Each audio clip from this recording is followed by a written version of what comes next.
like to call the meeting to order. Welcome everyone here tonight. This is our workshop.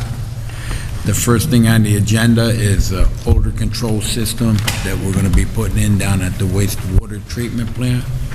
We have Ed Balicki here from the wastewater treatment, our superintendent, and he'll explain it to us.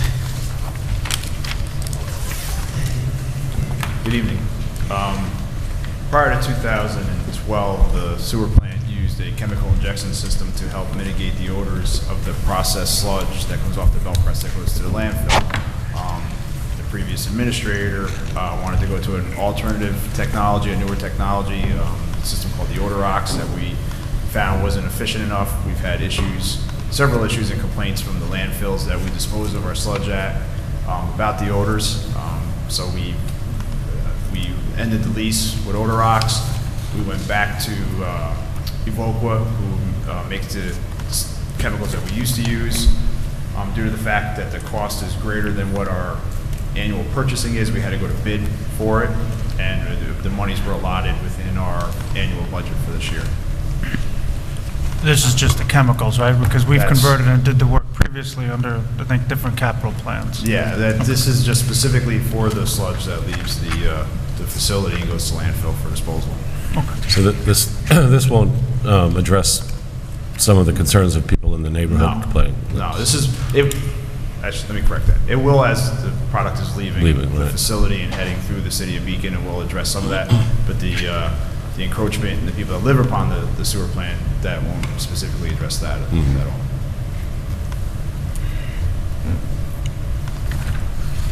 In the previous, not the chemicals, you weren't using, was it sort of an experimental thing, I remember? What, did it have something to do with light or something? Yeah, it uses UV and hydroxyls, and it was, it treated the air in the room to an extent, but it didn't treat the sludge. So the sludge came through, it was attacking the sulfides that were in the air that would mitigate any odors that were in the air, but it didn't actually treat the sludge any. So the sludge that came off the belt press and went into the trailer, it stayed in its form. It didn't help mitigate it at all. Right, yeah. So when the sludge was coming off the belt press to go in the trailer, that all happened inside the building? That's correct. And when the truck left the building, you could smell the odors? Yes. So this will minimize them odors that... Yes. And like I said, when Billy O'Keefe ran the plant, it was the same chemical that he used back prior to 2012. What other options are there out there that we've either tried or looked into? We operate a belt press. There's some newer technology.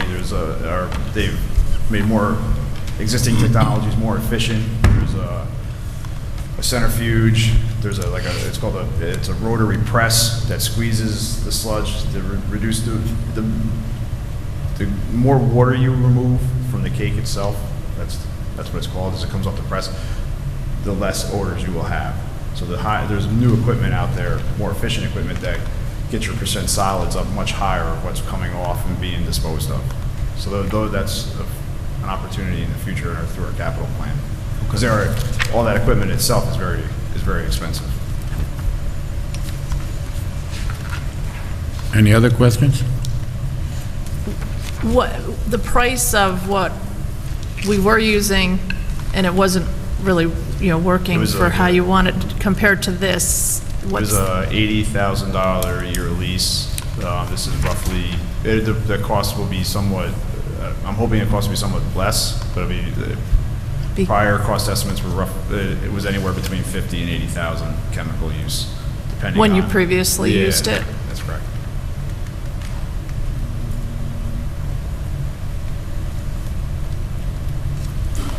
Did our lease end with the Odor Ox? Yes. The Odor Ox, yeah. Yes. It was a 5-year lease. Yeah. It sounded too good to be true when I remember when we discussed it 5 years ago. No, it's always when new technology comes out, there's always Hope. a rush and a hope that this will work. It happens all the time. A new chemical comes out, a new additive comes out. Like this will be like the magic bullet. There's all kinds of new systems that are always being developed, and you hope you find the one that'll work for you. Is it easy to vet? It sounds like it's not too easy to vet. Like, do you go to conferences and things like that? I read the literature, and a lot of the conferences are either, there's some that are, there's I think once or twice a year, they'll have one in New York City. Most of the other ones are spread around throughout the country. But most of I get a lot of literature that I read through and stuff. And this chemical's been around, the VX456 has been around for quite some time. It's been a standard. There's potassium permanganate, there's like hydrogen peroxide type chemicals. So these ones that there have been like the standards for quite some time that do work. Being there was only one bid proposal, do you feel this price is comparable to what we had been paying, or in the Yeah, ballpark yes. of what you were thinking? Yeah, because the price includes, it's all inclusive. It includes like all the equipment, some of the setup, there's some pre-work that we have to do. So within those costs, it's not just the chemical, but it's the equipment to dose it and monitor it. There's an automatic signal, so when we get low, it tells them, oh, you got to come replenish. So all that's included in the price per gallon. No, this the only company that sells this stuff? This product, yes.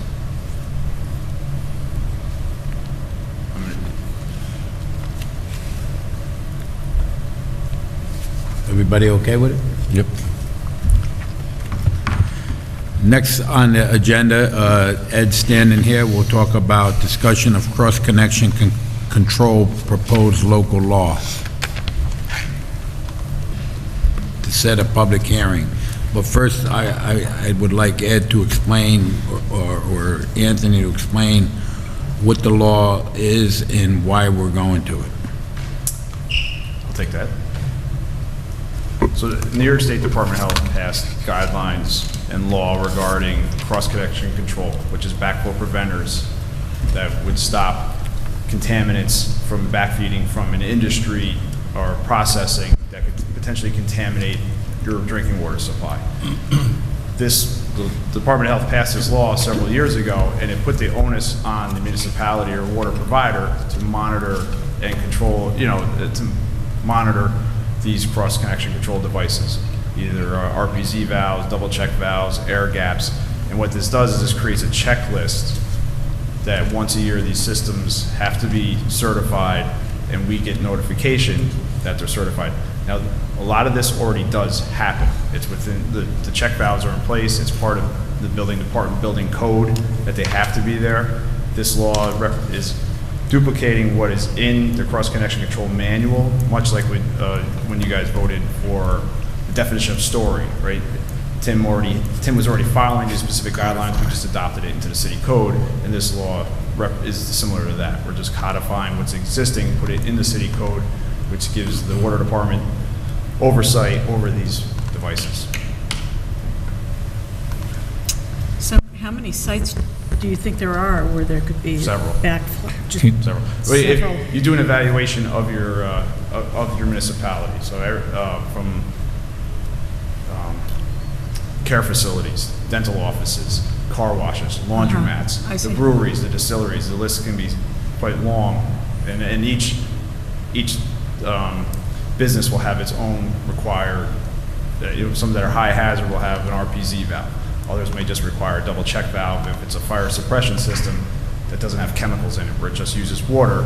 And you're more concerned about stagnant water in the sprinkler system somehow backfeeding into your drinking water, or having like a boiler system that doesn't have a chemicals in it, where there's a potential for slightly off-colored water, distaste, and temperature coming back into the system.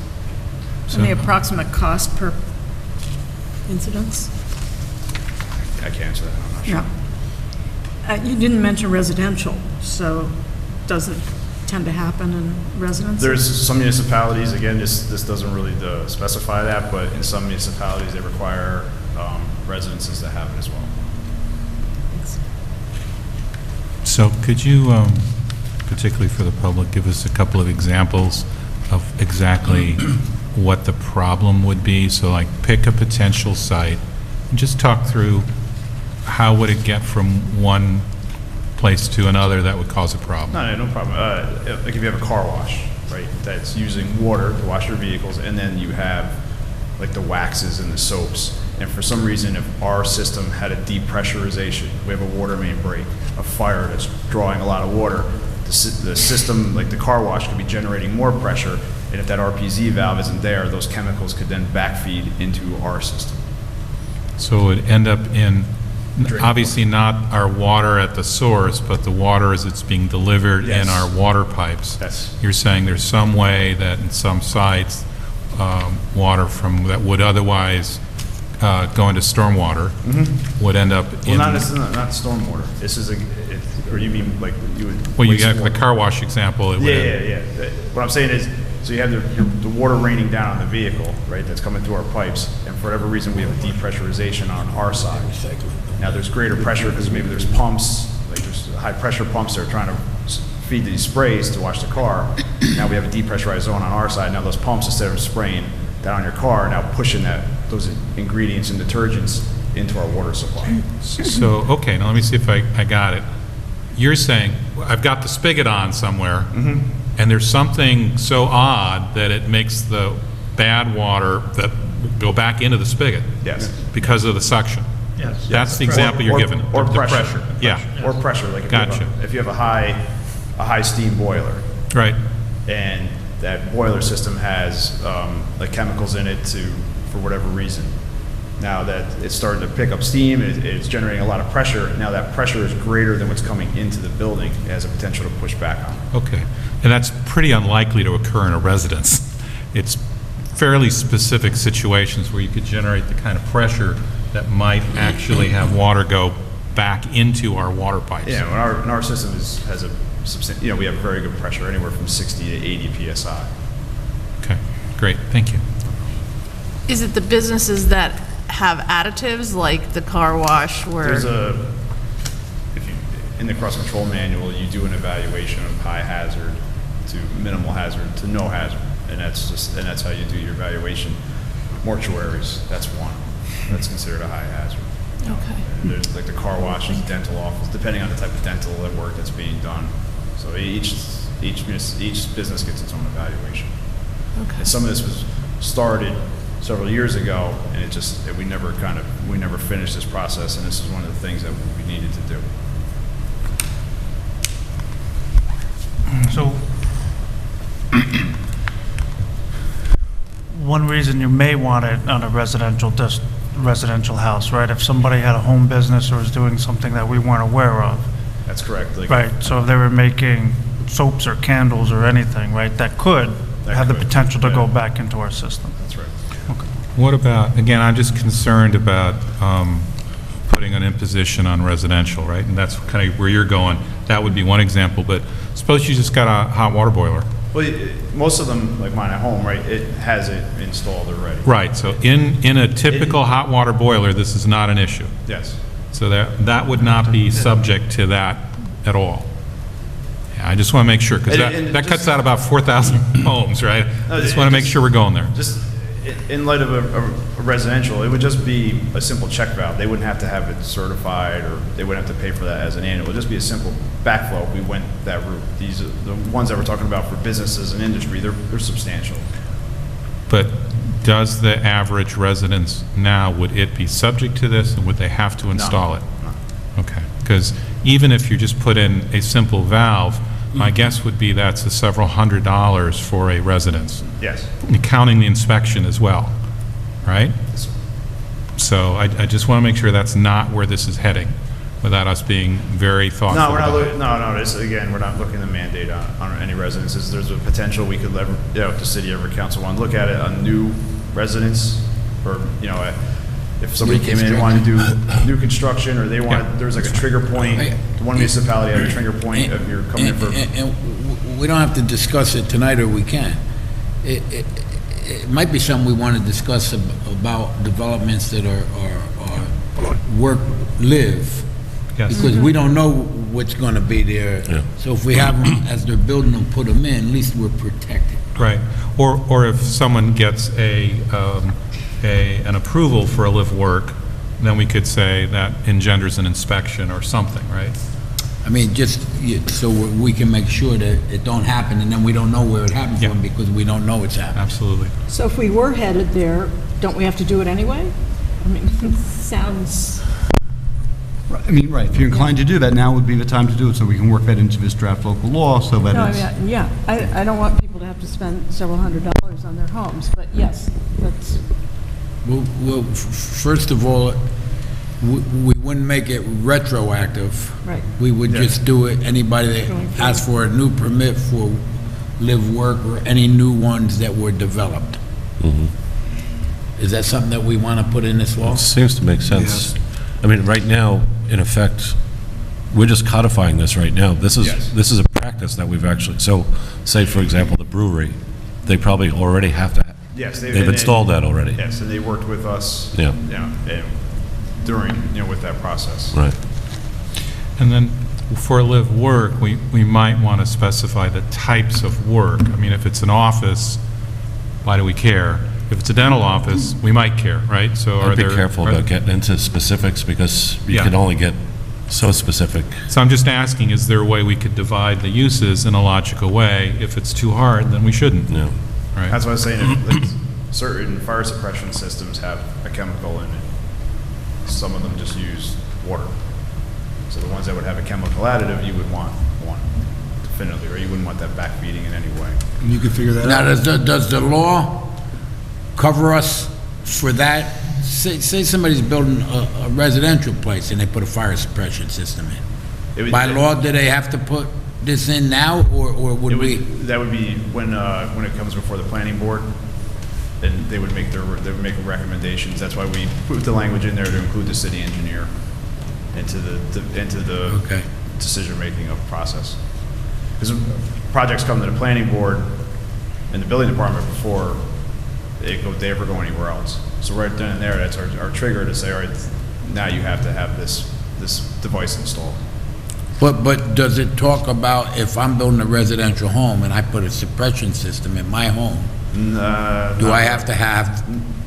I don't believe that we looked at it that much. So to George's point, though, about getting too specific, it seems to me it should be blanket, because if we're, excuse me, talking about artists live work, artists change their work, and there'd be no way of enforcing it. So it seems to me if we're doing artists live work, we have to start out with the mechanism.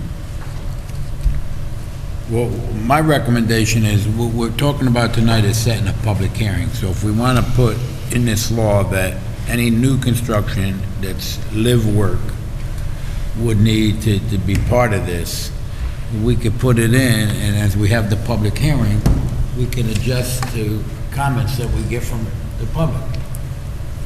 Yeah, and I think for the live work thing, it's, like you said, there's a hierarchy of more expensive things depending on how toxic the materials are. So like a basic, backflow preventer, I'm sure is a lot less expensive, not much of a commitment beyond. Especially if you're building new, Yeah. and you're doing it. Yeah, That's, it's just another plumbing fixture, This doesn't cover residential at all. What's that? I'm sorry. Is residential covered in here currently? It's kind of like a broad scope. We don't, it more talks about the, not residential, but it's more geared towards business and industry.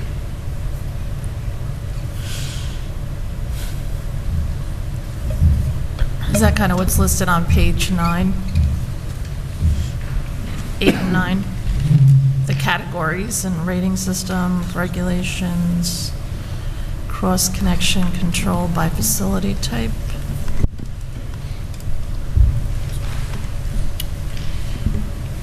And then I'm also thinking existing residential that then add, say, they add a dentist office and asking for, going to either zoning and getting that approval, that should be part of the requirements at that point, that they would have to add that in, or any of these, that if they previously weren't, it's not just new construction. well, if they're adding a dentist to their house, that's new. Well, it's not new construction, though, if they're But it's new, they gotta go get new approval. Right, and use, yeah. Right. How difficult would it be to get a list of specific Somebody's businesses, doing it now, we're not gonna industries, go and in art tell them workspaces? They have to change over. Right, But but if it- it's new, they'd have to, Right, to make sure that it's, Scale of 1 to 10. It should be that hard. We've already started. Could you do that? Existing list. Even Yeah, if- we started an existing list already. I think it would be helpful, like Leo always says, for the public, and I'd like to see it myself. Okay. Thanks. Well, just gonna have to review the tape you guys are talking. I want to see a list of specifics, businesses, industries, or even artist workspaces, you know? That we would require this for? Yeah. You said it wouldn't be that hard.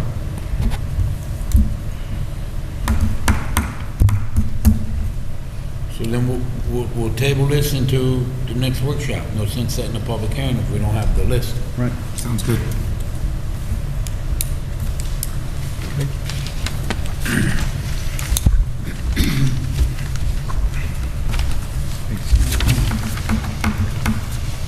Okay, the next topic on the agenda is discussion regarding the recent update to the comprehensive plan. I know there's a lot of talk and buzz going around the city about the growth, how much development's going on, why are we doing it? I thought it was a good time to have a discussion about our new comprehensive plan, how we got to where we are, the processes we went through, what it does, and I plan on having some town hall meetings to address some of the issues. But I just want to say publicly, before I let John Clark talk to this, we had a comprehensive plan in 2007. We put a committee together to look about expanding the comprehensive plan and looking at the river zone, which we turned into the water park zone and the water development zone. And we looked at other aspects of the 2007 plan to see if we were on track and what we should do. We had many public meetings, input from the public. We had public hearings, and then as the council, we adopted the plan. What's happening now is the plan's getting built out, and people are getting nervous. And I just want to let people know that we did do our due diligence by doing our plan, and that we will continue to follow, and it's a living document, and we'll continue to look at it. But I believe the committee did a great job. The professionals we hired did a good job. I believe we got a great urban planner right now that works for us and will lead us through this. And some of the problems that I see out there that they talk about, we have been addressing incrementally as a parking problem. We had parking studies, and I reread the parking study, the latest one that was done, and some of the recommendations that they recommended, we have started implementing. And it'll take time to get to where we need to get with it. But a parking problem, which I don't feel we have, is a good problem. I've said it before, and I'll say it again. If you don't have a parking problem, you got a big problem. And we are addressing it, and we will continue to move forward addressing it. Some of the recommendations in the parking plan will take time to implement and get done.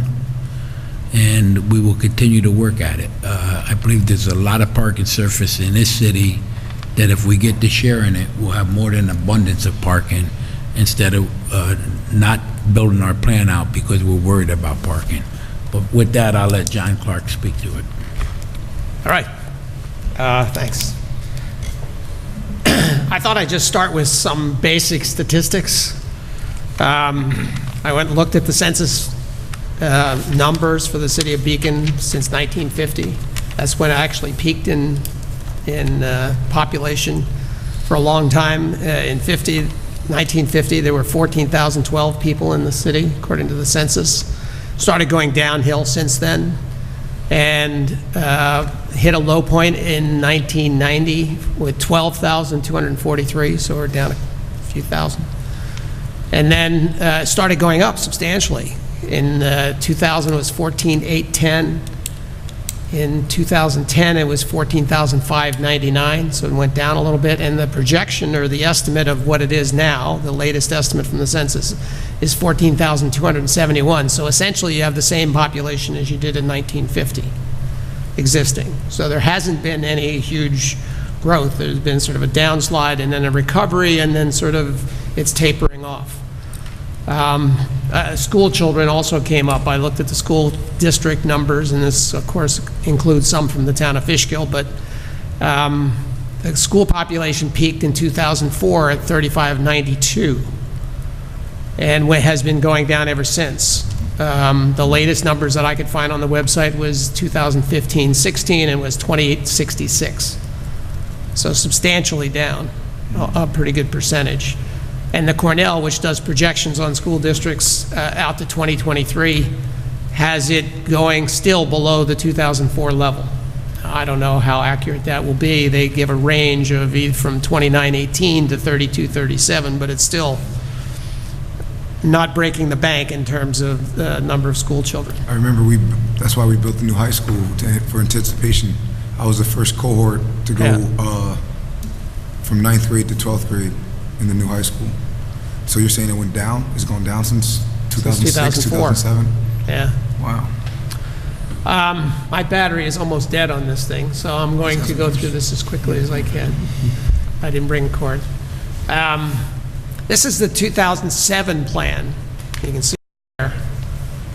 This is in the appendix. It was my sort of summary of what the important aspects of the 2007 plan. And essentially what it did was it focused development where these brown areas are. So you can see Central Main Street, between Main Street and the riverfront, along Fishkill Creek and several old industrial properties, and the Edgewater property. So those were targeted in 2007 for development. And if you remember back, I don't know, I remember back anyway, I've been following City of Beacon since the late 1980s as a county planner. The city went through a series of lowering development densities in the residential neighborhoods. So they lowered the development potential in a lot of the residential neighborhoods outside of Main Street area. And then the 2007 plan was supposed to provide more specific areas to balance that out. So it just preserved the residential neighborhoods and focus development in the areas where it could be handled, and where the need was greatest, and where you would have access to transit and Main Street and walkability and the rest of it. If you remember, in, I think, 2013, the linkage district was rezoned, replaced its 7 zones down here. Remember, this area was built out in the, in Beacon's past. And in the late 1970s, when they came through and put in 9D and Beekman Street, they regraded this whole area and knocked down everything.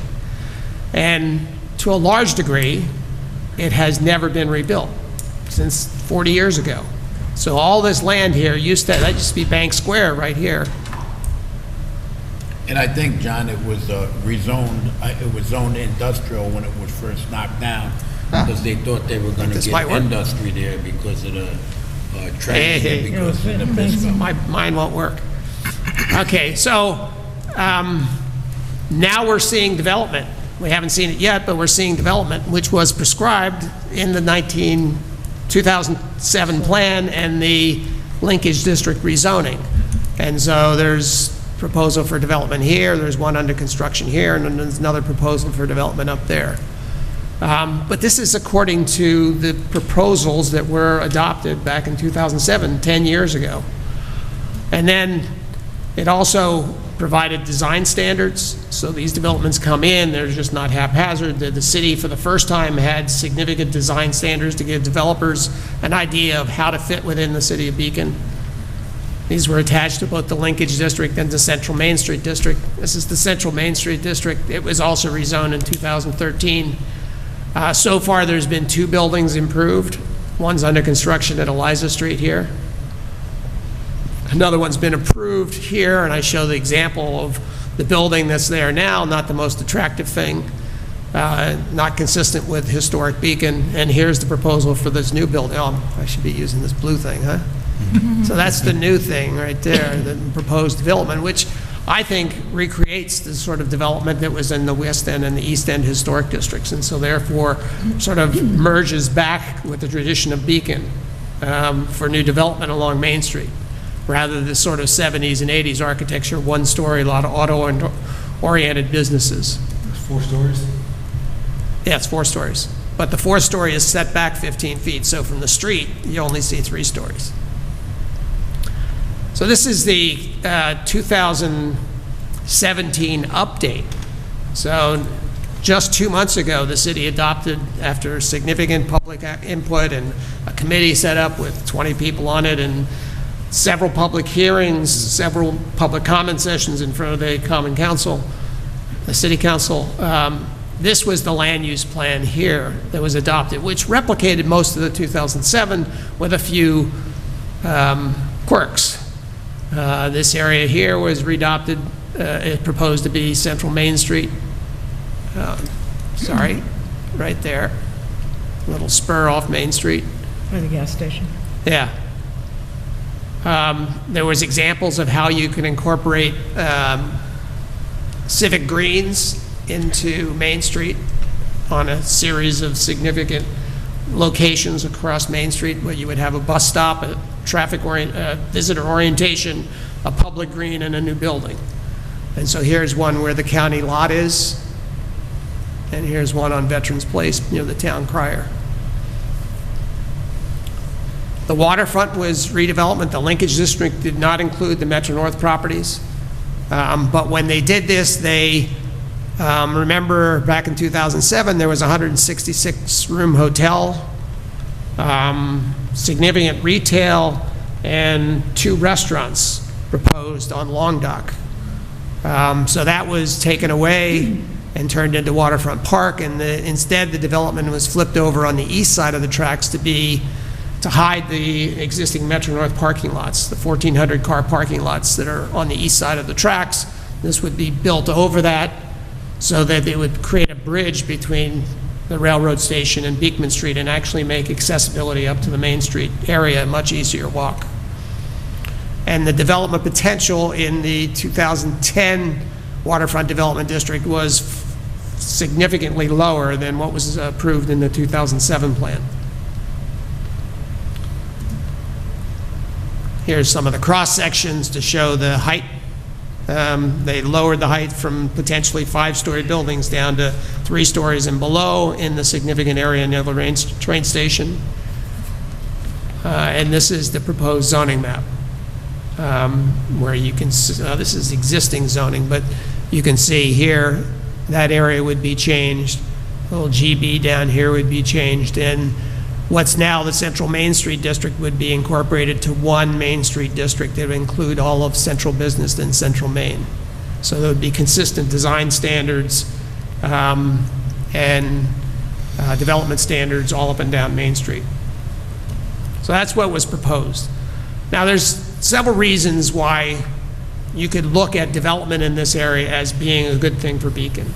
And the first thing, and this is counterintuitive to most people, but it's the most sustainable way to develop, is to develop near train stations, near main streets, with walkability instead of driving, the primary means of getting by. I was a county planner for 30 years, and we preached all over the county that you should focus your development in villages and cities rather than developing the farmlands and outlying areas, because then everybody's chained to their cars to get everywhere.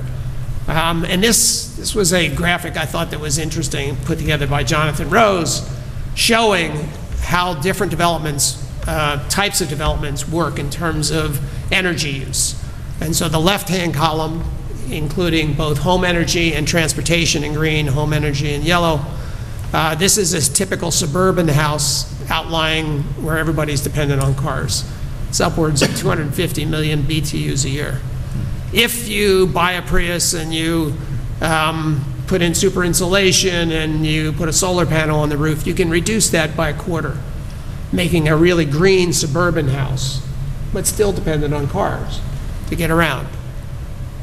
If you just do an average, typical, not super green, urban single-family attached, like an urban townhouse or row house, it's much better than any green suburban house that you can build. And if you do the green version of that, you put some, you super insulate it, you put some, you build it out in green standards, you can reduce it further. The ones that are the most sustainable in terms of energy use, by far, a quarter of what a suburban house would be, even if it was green, is a green urban multifamily unit, because they tend to be smaller, they have common walls, they tend to be have fewer cars, more walkability, more transit access. So building in Beacon is here. Building outside in Fishkill is here. And so what you want to encourage is for people to move to Beacon, because overall you will use far less energy as a society. Now, continuing on the theme of sustainability, here's greenhouse gases. And this is using Chicago as an example. By far, the most friendly in terms of greenhouse gases are city centers. You wouldn't think so, perhaps, because they're supposedly heat dumps and they have a lot of traffic. But if you compare them per capita, a city center site uses emits 2.5 tons of CO2 per household, and a suburban site is 11.5 tons, So- significantly more. Yeah, so John, I mean, that's a good point to stop and just reflect on that, because you said on a per capita basis, Yes, it's better on greenhouse gases, yes. right? But in terms of the actual, levels of those gases, obviously the city centers have different measures, not on a per capita basis, but on overall, right? Because they're the center of the city. Those outlying areas have very few people. It's highly unlikely that they have worse air quality than city centers, right? No, On a I'm not per saying they capita- have worse air I know quality. that. Yeah. On a per capita basis, that's Yes. the case. And the only reason I'm raising that is that as you get more urban, and the more we are willing to kind of crowd ourselves in, which is a good thing on a per capita basis, it also raises the stakes in terms of how we do that, and to make sure we do it in smart ways, because we're getting tighter.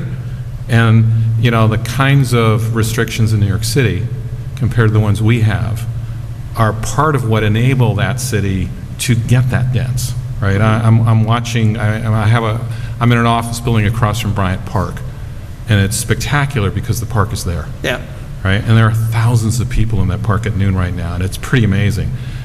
And my last location, I was in the canyon of Lexington Avenue, and there was just nothing. So I'm with you. I get the per capita concept, but I'm just saying that it raises the stakes in terms of us getting it right. Yes, absolutely. Right? But you got to Because we're remember, tighter together. you got to remember that Beacon has 100 acres of waterfront park that aren't going away. It's got 3,000 acres of state land, the Hudson Highlands, that completely surround it. It has access to more green space than any comparable city. And with this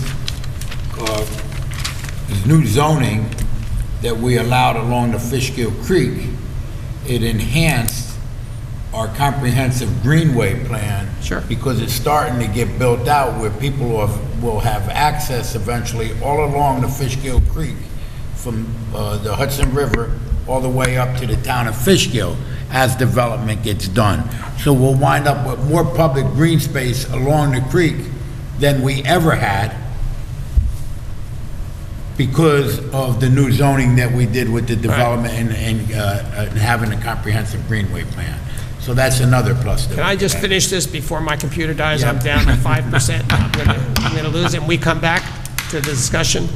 I wanted to just point out the transportation budget. People talk about affordability a lot, and the transportation budget is part of that average budget, and actually is the place where people have the most flexibility in terms of having a household budget that's affordable.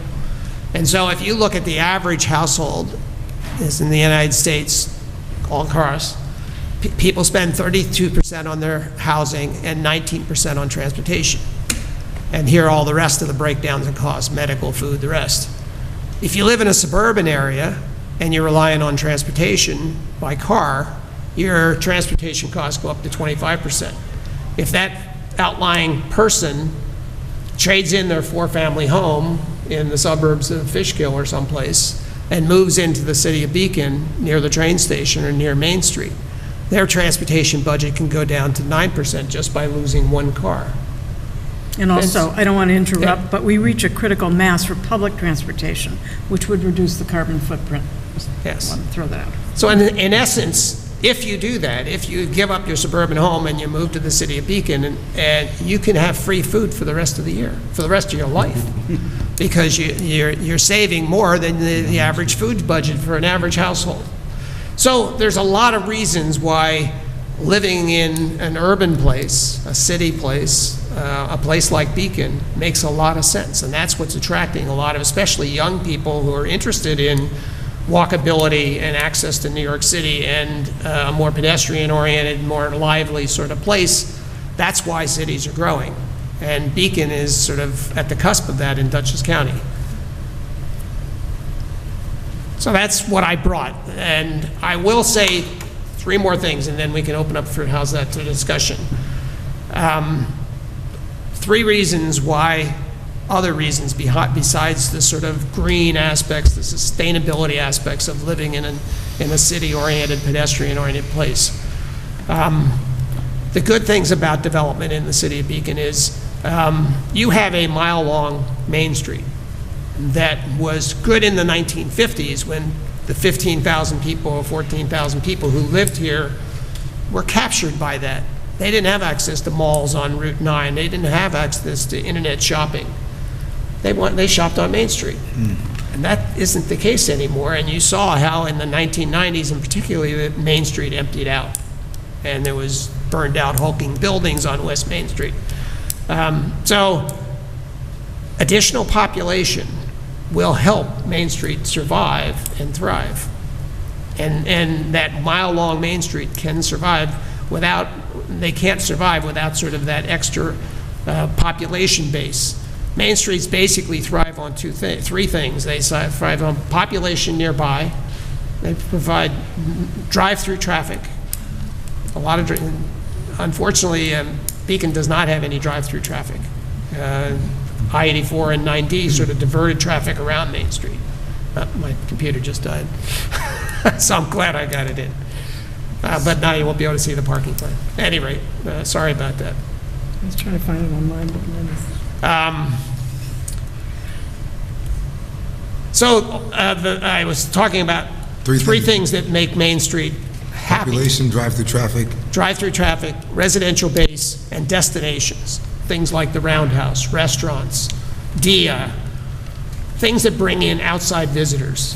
That's how Main Street survives. Very few Main Streets can survive on their own populations anymore. They need weekend traffic, they need seasonal traffic, they need foot traffic from a variety of different things. So Main Street, supporting Main Street is a really good reason for having residential development in and around Main Street. That's why the linkage district provided for mostly residential zoning, because they wanted people to be able to walk to the train station and walk to Main Street. So that's 2 reasons for good reason for development: sustainability and supporting Main Street. Taxes are also a factor. New development brings in new taxes. There was a study done back in 2010, I think it was, that showed the analysis of the proposed development in the wake of the 2007 plan, and whether it was a net loss or a net gain in terms of the cost of services versus the new property taxes. And as I remember the numbers, and I might be wrong, you might remember better, Mr. Mayor, it was something on the order of $775,000 a year additional tax money net by the development that was proposed in the wake of the 2007 plan. And something on the order of, I think, over $2 million to this school district, right? Yeah, and part of the reason is, and I don't know if people realize this, if we were in suburbia and somebody was building a 100-lot subdivision, single-family homes with 7 roads, and then turn them over to us to maintain, it would cost us more money. Right. Most of the development that's getting done in our city right now are on existing infrastructure that we already maintain, Yeah. and our water and sewer, which is old, which we're gonna have to upgrade no matter if we build or don't build. And the more people that pay into it, the cheaper it is gonna be for the people that pay into it. I mean, it's a simple mathematic thing. I get it where some development can cost you more, but all the development I see going on in Beacon is happening on existing roads, and nobody's dedicating anything over to us. Am I right? Yes.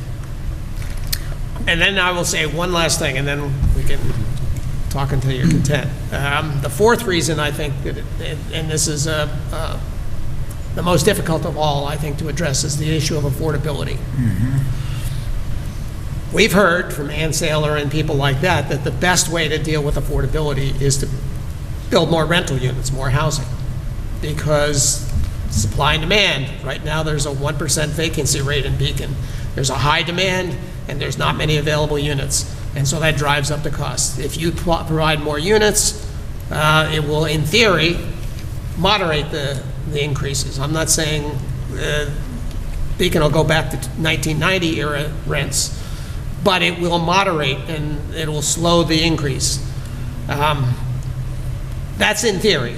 I think there is one problem with that, is that you're so close to New York City in such a high-priced market that you can attract people up here, and it distorts the market because of the much higher rents in places to the south of us.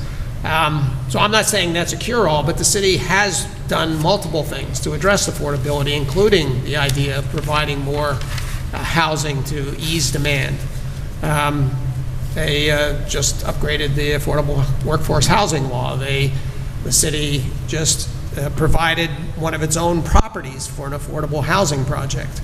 There could be additional city properties that could do that. The city has an accessory housing law that's very open-minded in terms of providing for accessory apartments, which is the best way to provide for affordable housing dispersed through the city with the lowest amount of impacts on neighborhoods. So the city has done a lot of the things that it could do. So I think net development in the city of Beacon is good not only for the city but for the surrounding county and countryside, because it absorbs population where it should be.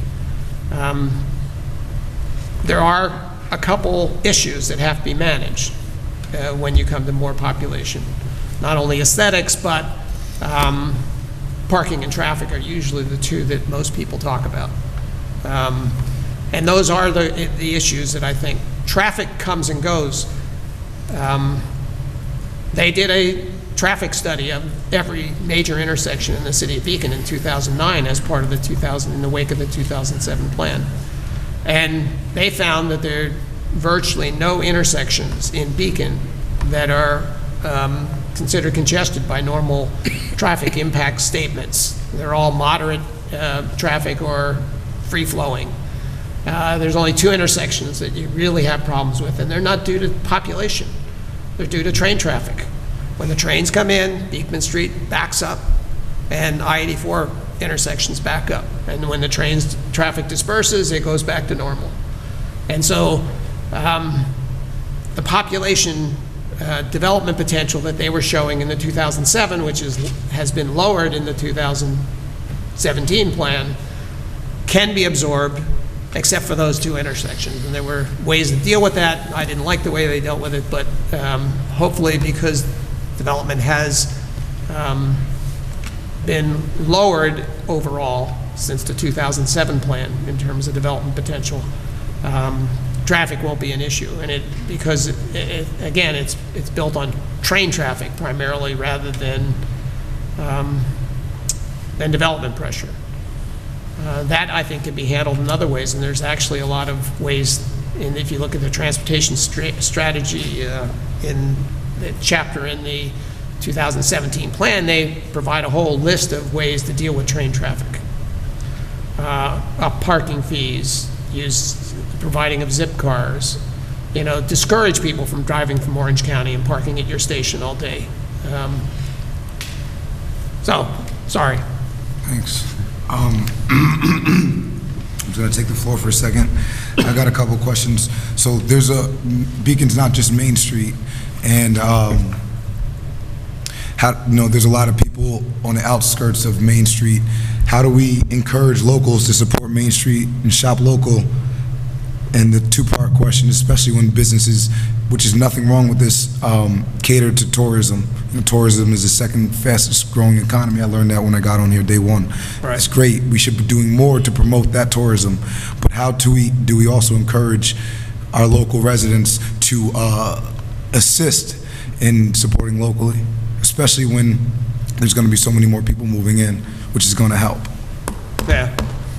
Well, Main Street is much more lively than it was 5 years ago, certainly, much more lively, and more lively than it was 20 years ago. So it's doing something right now. Some of the stores, I've heard a lot of complaints that these are the type of stores we don't go in. They're too high priced. They're galleries and high priced restaurants rather than the hardware store or the grocery store. But Beacon is lucky in the sense that it still has those things on Main Street. Main Street's long enough that it accommodates a lot of different types of businesses. Lots of different restaurants at different levels.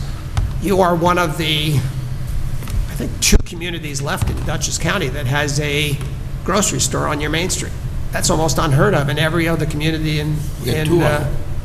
what's that? Natural Market, and we got Key Food. Yeah. We got 2 of them. Exactly. So you actually have places where people can walk or drive short distances and get almost everything they need here. I think to a certain degree it's a matter of promotion.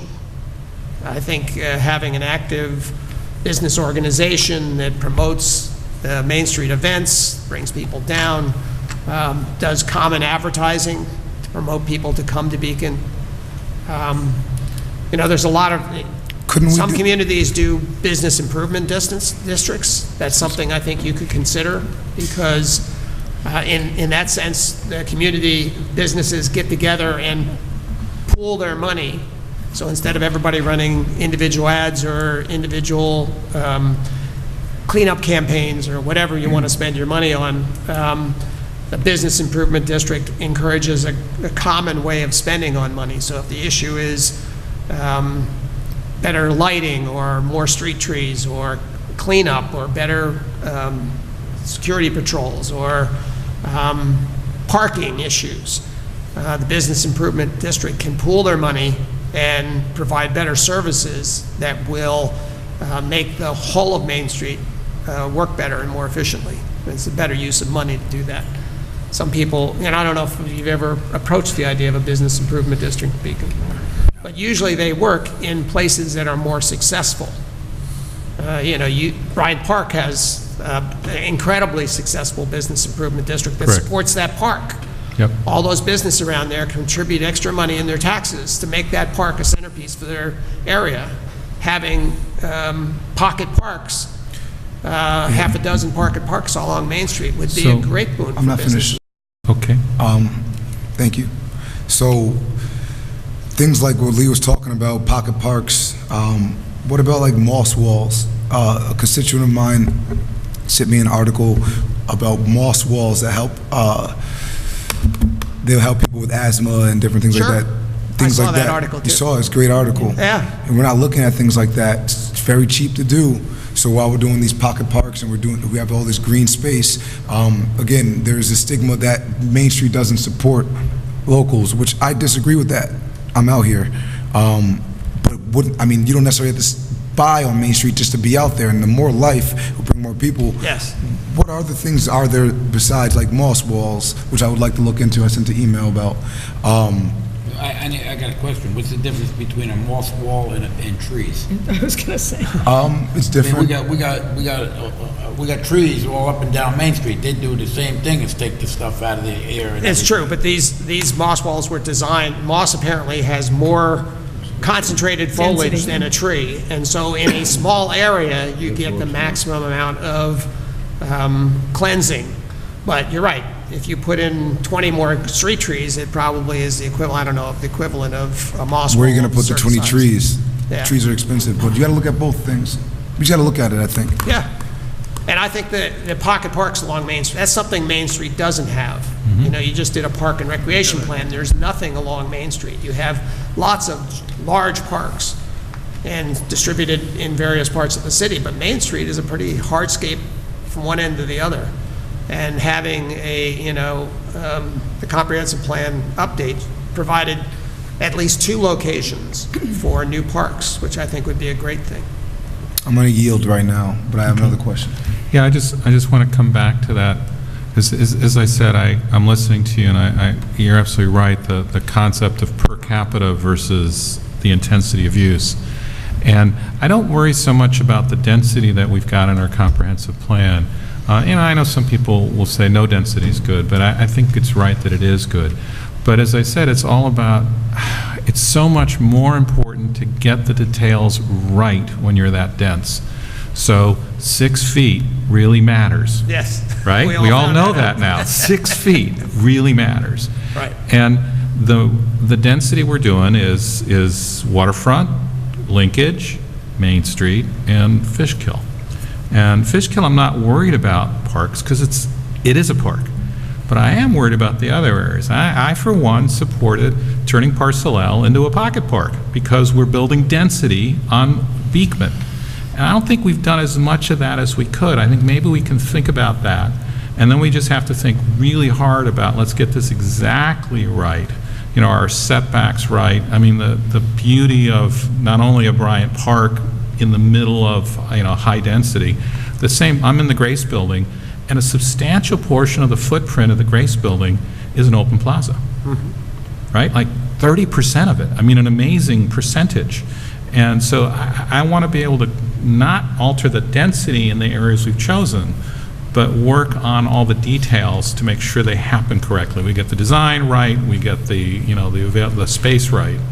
And that's where I know we've done a lot of that, but we haven't translated it yet, right? Because it's in the plan.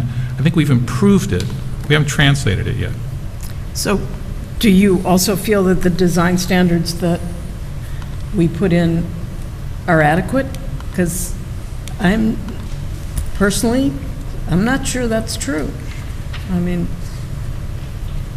I kind of think we have to up our game a little bit. Yes, I don't have any problem with upping the game on design standards. The Linkage District and the CMS District, the Central Main Street District, both had visual and written guidelines in them, design guidelines. Now, they didn't tend to be architectural. They were more streetscape sorts of things, because the people on the committee who helped write those wanted variability in architecture. They didn't want only brick traditional buildings. They thought building should be, outside of historic districts, should be more open-ended. So they were mostly streetscape standards. But they had certain themes to them so that, the building heights would be consistent, the window proportions would be consistent, all those sorts of patterns. We could upgrade those. In fact, I have a draft upgrade of the, and the planning board has talked about expanding the design standards that are in the CMS and the Linkage District to the Historic Overlay District, the Fishkill Creek District, and the new Waterfront Development District, so that you would have a set of design standards that would be consistent for all the more sensitive, high development areas in the city. So that I have a draft version of that, and the planning board is supposedly reviewing it. In addition to design standards, I think Beacon in the last, say, 10 years, we're in a different position leverage-wise with developers and people coming into town wanting to invest in the community. I think we're certainly more in the driver's seat and can expect more from developers. And I think we've been very lucky thus far with the developers that have come to town. But my question is, can we begin to establish stricter or more asking more from the developers in terms of sustainable practices, LEED certification? Do you think we're in a position to sort of up our demands and expect more in terms of that kind of building? Yes, you are in a position of leverage, however, there's a limit. Remember, Beacon was empty for 40 years, and there was no new building on Main Street for something like the last 20 years, until very recently. So you have to be careful, I'm just saying. You're already asking for 10% affordability. People thought that was a high priority. That's a big hit for a developer to take. The recent amendments helped that. I think we worked with the developers and we came up with some ways so that it wouldn't chase people way out of hand. I'm not a big fan of LEED certification, to tell you the truth. I think that it adds to the cost of a building without guaranteeing that it actually works from an energy perspective. They've done pre and post, what it's promised and what actually it does. And there's a thing called, I don't want to say it wrong. So it's a counter to the way people use energy. The more efficient your building is, They waste more. the more you waste energy. I bought an energy efficient car and I find myself driving more these it's days. funny. I'm reading that book, and it talks about hybrids. Yes. And it says it's the worst thing that they did for the environment, because now instead of getting 20 miles a gallon and people are afraid to drive, they get 50 miles a gallon and they drive twice as much. That's right. I find that. I what find it it, said in the book. it's strange. And Jurban's paradox or something like that. There's a whole book on it by David Owen if you want to look it up. And they find that in LEED buildings because they are super efficient. People tend to be wasteful when they use their energy. They leave the stuff going and they, whatever. They found that LEED actually is not as expensive. And LEED buildings, LEED architecture, actually, the point system is such that it allows suburban office park buildings that are really super insulated and tight and solar panels and the rest of it get high standards when it completely discounts the automobile access that's needed to get to them.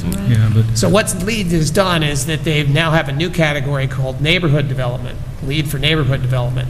And that's what Beacon should look at. But the process of going through LEED certification eats up a lot of time. You have to have, point system. You have to have experts brought in to analyze every part of every building. There's also, So- John, legal issues about requiring a developer to comply with a third-party standards, Yes. which benefits that third party as opposed to other standards that are regulated by the government. So if we're going to go there, it would have to be something neutral in terms of picking up the concepts, but not requiring that they go with LEEDs, or there are other green building criteria out there as well. So you don't want to Yes. comply a law where you're, craft a law where you're gearing it towards one Right. criteria. But Beacon could adopt green standards and have Yes. a menu, some of which would be cheaper. There are ways to achieve that, yes. Yeah. I just don't want to leave the impression that you can Right. Only lead LEED is someone the to only lead. way. Right, I had this conversation yesterday about LEED. John, let me ask you a Sustainability question. people don't like it. We talk about, and I see a lot out there about we're forcing people out of Beacon because it's too expensive. The more we make the developer do, what happens to the prices? Exactly. That is another part of it, is that. I mean, so if we're talking about trying to make stuff affordable and just keep putting more and more on a developer, and to me, I kind of agree with you that LEED standards sometimes don't give you the quality that you think you're getting, and you make somebody do that, he's going to just raise the price on whoever's buying or renting. So we're not making it more affordable, we're just making it more expensive. That can be an argument. LEED certification there's a certain percentage, and I don't have it on the top of my head to quote, but it's something, like 8 or 9 or 10% cost of building goes up. And that has to be reflected long-term in their rent. So I think, Tim Dixter, the building inspector, has made the case that the new upgraded international building code requires a lot of what, used to be sort of LEED certification standards in terms of insulation and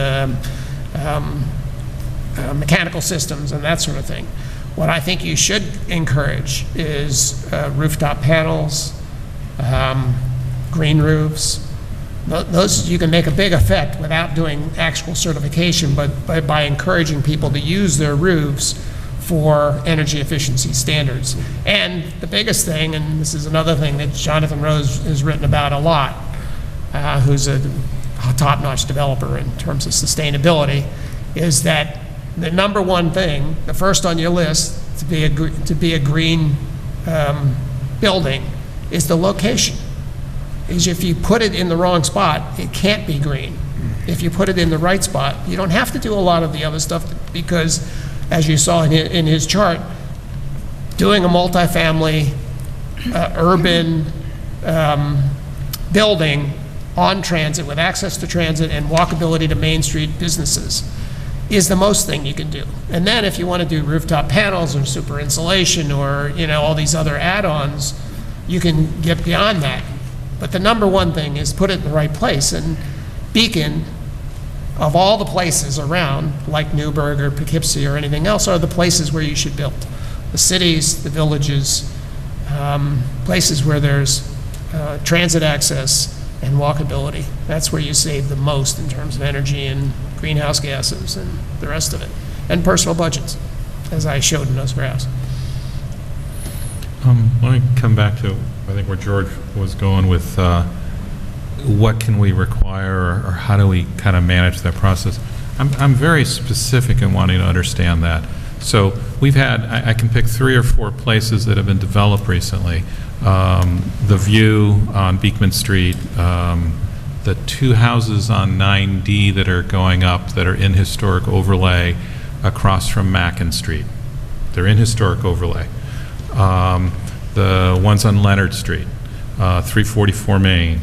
And my first concern is always, how do we end up with the maximum build and the biggest box in the spot? Because I think that's people's first reaction.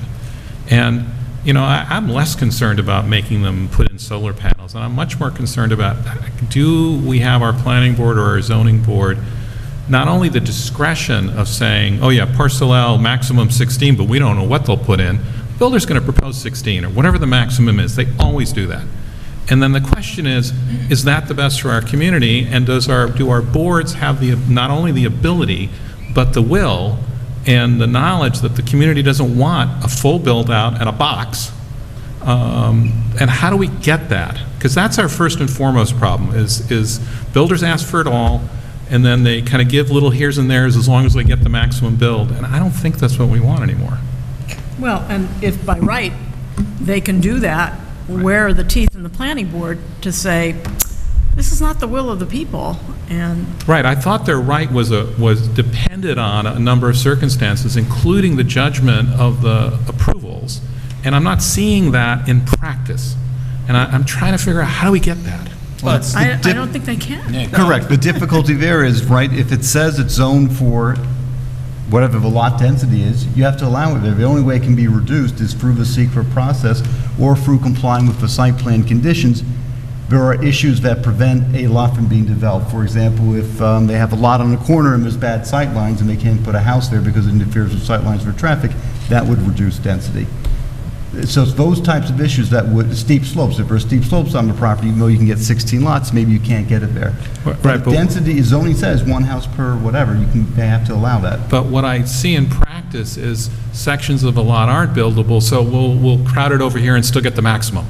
And it's like, okay, maybe what we need is a zoning statute that says, yeah, this is maximum, and here are the areas where there's absolute judgment to deliver smaller or less dense or different footprint. And it's a judgment call as opposed to matter of right. Because I think we're losing our battle in terms of our new construction. We're getting too many boxes. And I'm just wondering, is there some way we can alter that?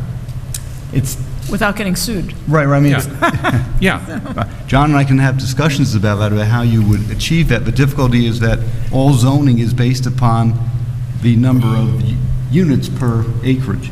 So, and each property is different. Some properties will lend themselves to a full build-out, others will not.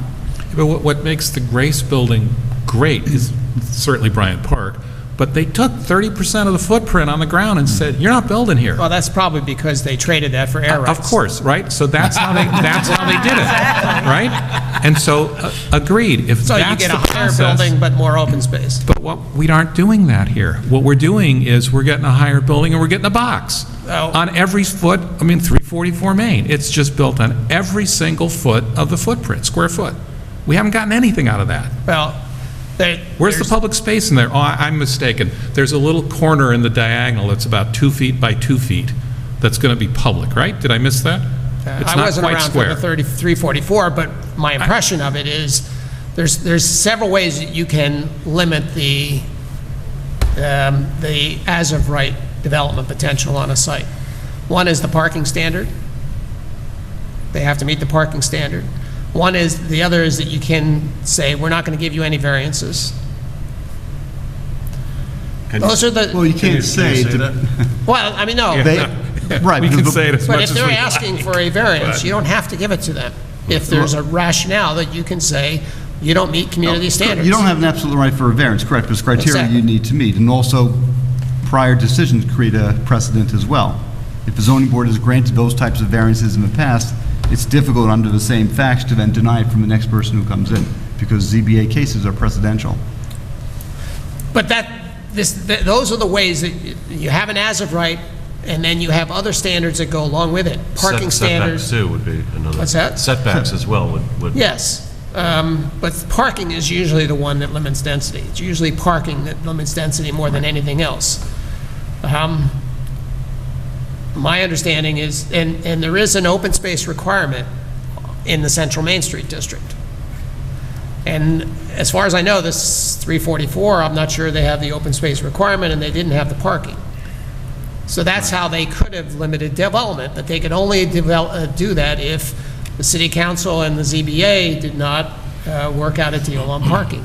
Or I don't know exactly how it done. I wasn't around, like I said, but They complied with the parking by meeting it with, providing it off-site, which the code provides. They didn't Right. have on-site parking, but they did provide it with off-site parking. Is that true that Central Main District has an open space? 10%. 10%. So where is that at 344? It's setbacks, mostly, right? Nothing is set back on that No, it property. has to be landscaped Not on area. that Right. property, Yeah. but. I believe they got a applied variance for a from the zoning variance, board of appeals. And they did an Yeah. end run around planning, and that is Well- the problem. I don't know if it was characterized as an end run around, because the planning board was aware of it, because the planning board sent them to the zoning board of appeals, and the zoning board of appeals granted it. What I think we just heard over in this side of the room was we had a 10% setback and we gave it away. Exactly, the A zoning board gave it A away. 10% open space. Right, Yes. yeah, yes. So, and that goes to your point, Counselor, of that the ZBA can be a weak spot, and it sets precedent as well. And so if it does something that is contrary to either law or contrary to where we're heading, it makes it harder and harder. Yes. We got to plug that hole. One case does not make a precedent. I understand. but there- Right. And I we're think in the that was beginning, true of but moving 249 forward- also, by the way. Moving forward, Councilman Carriaco brings up a great point that we do need to pay more attention to. So where, that one building you showed, it's gonna probably be the new health store, I believe, or, it's got 4 floors, the one that I just asked about. And you said there's setbacks. 248. Yeah, and there's setbacks, so that would cover it. But anything else, we need to be paying attention closer. How can we do that with it being in zoning? Well, it's through education and training of the zoning board of appeals, making sure that How can we? we as the city council, if the zoning board is a separate board, you can make sure that, you're aware of what's on the agenda, making sure that staff and the zoning board members are aware of those items. Somebody suggest one going down that line. Could we, in certain areas and neighborhoods, require a special use approval somewhere along the lines of setback, aesthetics, open space, something like that? We could come up with a way where a I'll special tell you use what you permit. could do. You can make it easy. Get rid of the zoning board, you guys become the zoning board. I certainly don't want to do that. Yeah, I know. Right. You want to criticize what they do, but you don't want to make them decisions. And ultimately, I just like to say that out in the public. basic decisions that are made about those properties are based on the zoning law, which is the city council's responsibility. You decided the comprehensive plan update, you approved it, that had certain development potential in it. The zoning that's been adopted since then was consistent with that law, It provided for open space and parking regulations that are presumed to be part of the sort of overall as-of-right package. And the planning board's put in an awful position sometimes because they would have personal preferences that wouldn't go along with the development, but the law tells them that you're entitled to so many units per acre, and if the developer can meet its parking standards and provide for the adequate setbacks, and all of the pieces are in place, they can't, because of vague community aesthetics, it's very hard for them to say you can't do what the law allows you to do. I mean, I'm sorry, just to go off of what he was stating before, if we're saying that there's a set, excuse me, something I was a 10% requirement for some type of open space put there. Is there a, I mean, and of course you'll know better than me, John, was there a, or actually maybe not, because you weren't a part of, you said you weren't around for that part of the process, but was there a set reason as to why to remove the 10% in the variance for that, or was it? I wasn't around. I know you weren't around. So New York State law allows and requires that if you're having zoning, you have to allow for individuals to apply for variances for relief from the strict appliance of zoning. And there are two types of variance. One is a use variance, so if it says only residential and you want to put commercial, you have to apply for a use variance. The other is area variances, so where you change the setbacks, or in this case, it required an area of 10% be set aside, they applied for a variance. New York State law and New York City code allows them to apply for a variance. There's criteria they need to apply after they hold a public hearing. The applicant, and I can't speak because I wasn't at that application, but the zoning board entertained the application, heard from the public if they were there, and made a decision to grant that variance. The rationale for it, I don't know. You'd have to look at the resolution granting it. Okay, but I'm with the mayor. I don't want to do the job of the zoning board, but the law is pretty clear that it's a 10% open space, and let's be clear, every developer is going to ask to waive it, isn't it? I mean, unless you got a magically wonderful developer, every one of them is going to make more money getting rid of it. Every one of them is going to ask for it, and every time we're going to give it away. There's got to be a way to solve that. We put it in as a law for a reason. Occasionally, someone ought to adhere to it. The variance occurred within weeks of instituting the CMS zoning, which I worked on. So it was kind of immediate, and that also happened with 249. Oh, you mean right after we passed it, it was given away? Yeah. Now, So how do we fix that? standards for I'm a still area going. variance are way lower than a use variance, and it's basically, Yeah, they give those away too, though, right? it comes down to community aesthetics Right. versus the strict standard of the law. And for most of Main Street, the community aesthetics, the average lot there doesn't have 10% green space. Although that would be a And so reason what they for- argue is that none of the neighbors, none of the historic district, none of the buildings, they're all brick boxes that take up the full 100% of their lot, right? Yep. That's the traditional development pattern on Main Street. And so therefore, they can argue that we're doing just like the historic buildings. We're 3- and 4-story tall. We're take up 100% of our lot. We didn't worry about parking before, zoning came in. And that's the historic community standard. Right, but we added a floor, and we eased the parking, and we added a requirement in return as a quid pro quo, and we're not getting our quid pro quo, right? Because I'm with you, that's what it was. We made a set of changes to get that open space and some other things, and we're losing the things that we want on the argument, oh, the other buildings don't have it. That's why we changed the law, because the other buildings don't have it, and we want it, and we gave them something for it. Yes, but I actually think that the better solution for Main Street is not to require 10%, a sliver on each lot, because usually it's going to be some little backyard sliver that's between two walls and are 2 or 3 stories high, and are going to be pretty unusable space. The better solution is to provide a half an acre periodically on Main Street. And for instance, the county lot. The county has this big parking lot that takes up half the parcel is, 3/4 of the parcel is parking lot, and half the frontage is parking lot, and it's really inefficiently laid out. And so I showed how you could put I can't remember how big the building was, but it was something like 28 units and ground floor commercial, on the front third of that property with a pocket park near the entrance to the DMV, and have more parking than's on the lot right now, just by being more efficient about how you laid out the parking. And so that's the sort of model you ought to look for. You know, we've found, I've done three sketches of where you could have green space on along Main Street without doing anything extraordinary and still allowing a significant development to happen.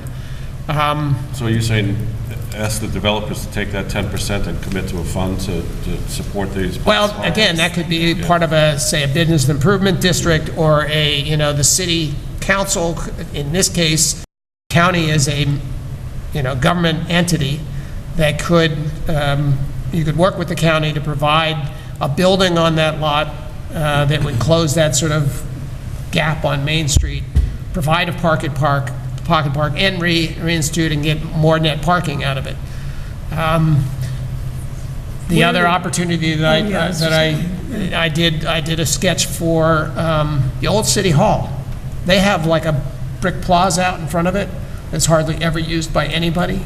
If that was turned into a little pocket park green space and had a walkway that went right back to the bread house built into it, so that the old firehouse, whatever happens to that, could incorporate a walkway that brings people to bread house, which is hidden away and most people don't know it's back there because it's surrounded by dead, awful parking lots.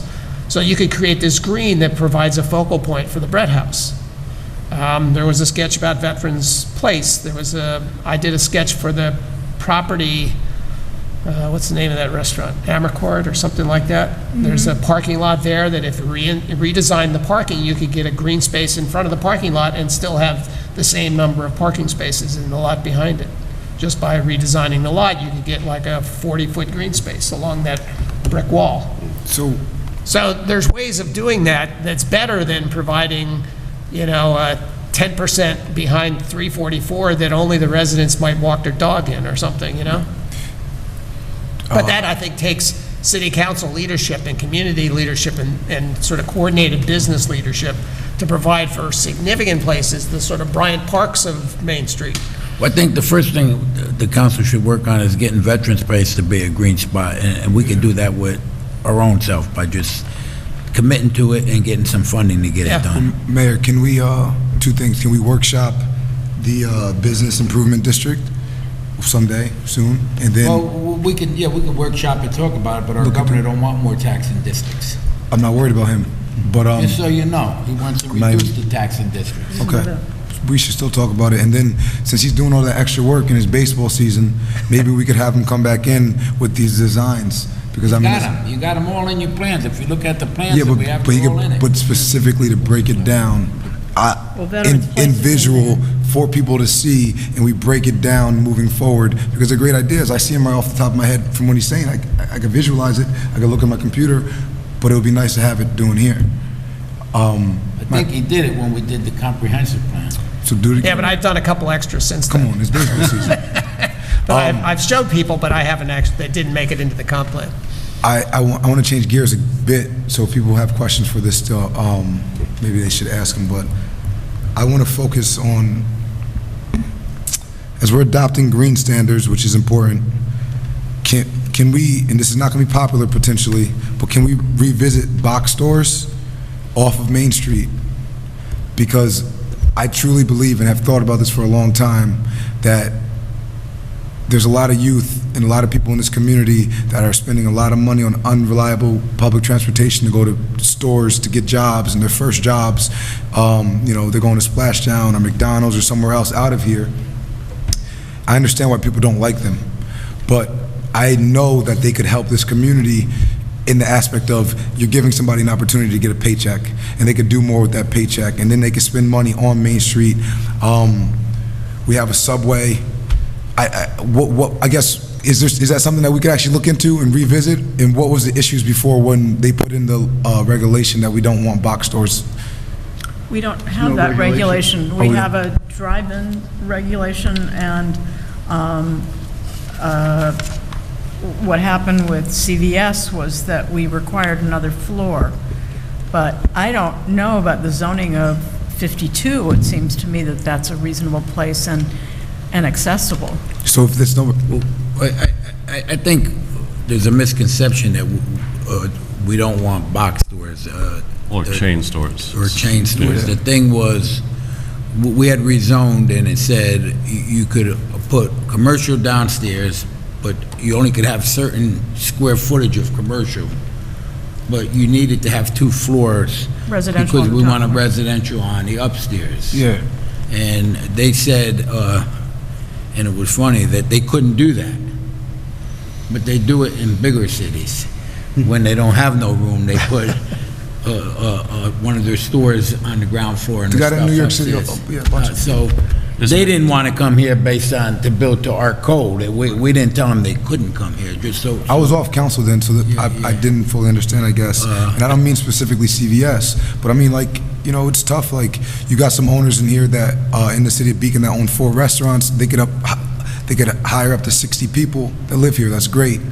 But a bigger store is eluding me, and I don't necessarily mean a McDonald's, but we can get a better chain store on 52 or somewhere else that could hire, you know. Chain stores rarely look to places like that. They look closer to, you know, off-ramps of like major highways and stuff to come into a downtown Beacon. You know, basically everything bypasses us, which has probably been our savior in some ways. Chain store is based on traffic counts. And I know people think we got a lot of traffic, but we don't have nearly enough traffic to attract them.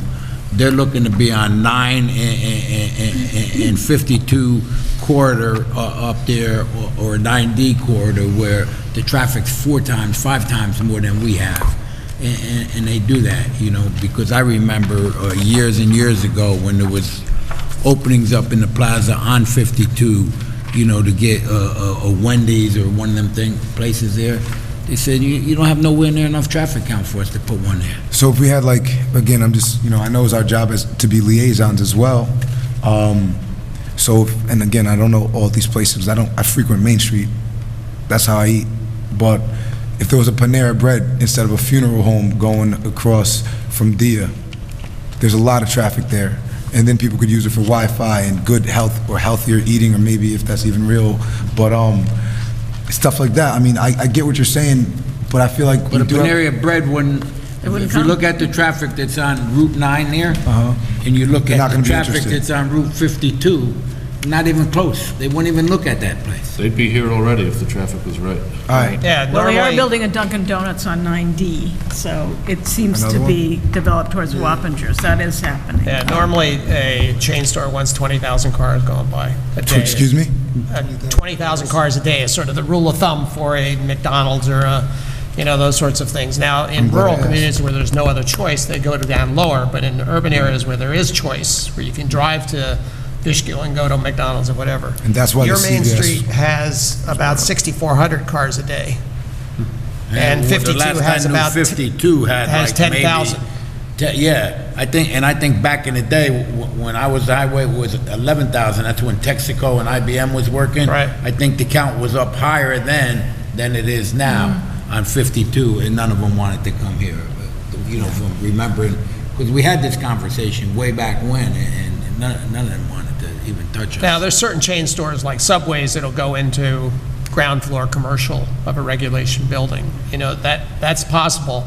And you might get some bigger type stores like a drugstore, a dollar store, those sorts of chain box stores out on 52. It's a possibility because you have enough of a Family Dollar population. and AutoZone. But, there. yeah, but Well, then you also get into the whole issue of living wage. A lot of these places don't even pay a living wage. But now, I was hoping we didn't bring that up, because I hear what you're saying, but for some I mean, what's living wage, right? And we bring up the Bill Gates house, we bring up this person's house, and bring up this person's house, and it's like a young kid who's 16, 18 years old, $12, $10 an hour is good for them.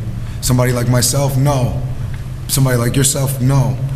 I don't want to get into the argument when there's a lot of kids out here that are struggling to stay here, to Yeah, but live. a lot of those jobs are going now toward older adults because so those jobs, they're not going to the 16-year-olds anymore. They're going to the 30-year-olds, 40-year-olds, retirees Right. are working at McDonald's and Walmart. So it's a whole different dynamic. And so I mean, that's a different Right, conversation. it's a tough one. Can I go back on the ZBA? Are you present at the zoning board meetings, or no?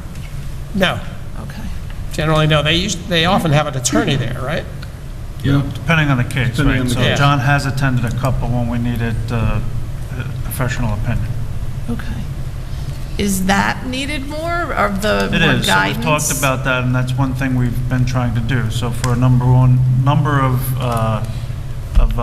applications, I've asked John to attend, and we've also had an attorney attend, but we are having this discussion and meeting with them. Yeah. How's it turned out having an attorney there? Yikes. It's been more expensive. They don't like the decision? Yes, if anyone is aggrieved by the decision, they can file an Article 78 within 30 days after the ZBA has issued its decision and go to Dutchess County Supreme Court, where a judge will determine if the ZBA's decision was based upon a rational basis. Well, let me ask you a question. Yeah. Can only the developer do it if he don't like it, or who else can bring? Commonly, right, if a resident does not like a decision granting a variance application, and this commonly happens, the residents can file an Article 78 challenging that decision of the ZBA. It's not just the developer is denied, but also the grant of a variance application can be challenged by anyone who has standing. Someone who lives in the immediate neighborhood, across the street, in the vicinity. Groups can have standing as well. Who pays the attorney's fees? It's up to each person bears their own attorney's fees. There's no recovery if you're successful or unsuccessful. Well, is it a big hearing, or is it? No, it's done on the paper, so it's not a involved process. It involves preparing a memo of law, an affidavit, or an Article 78 petition. It can be readily handled, especially on some of our ZBA cases.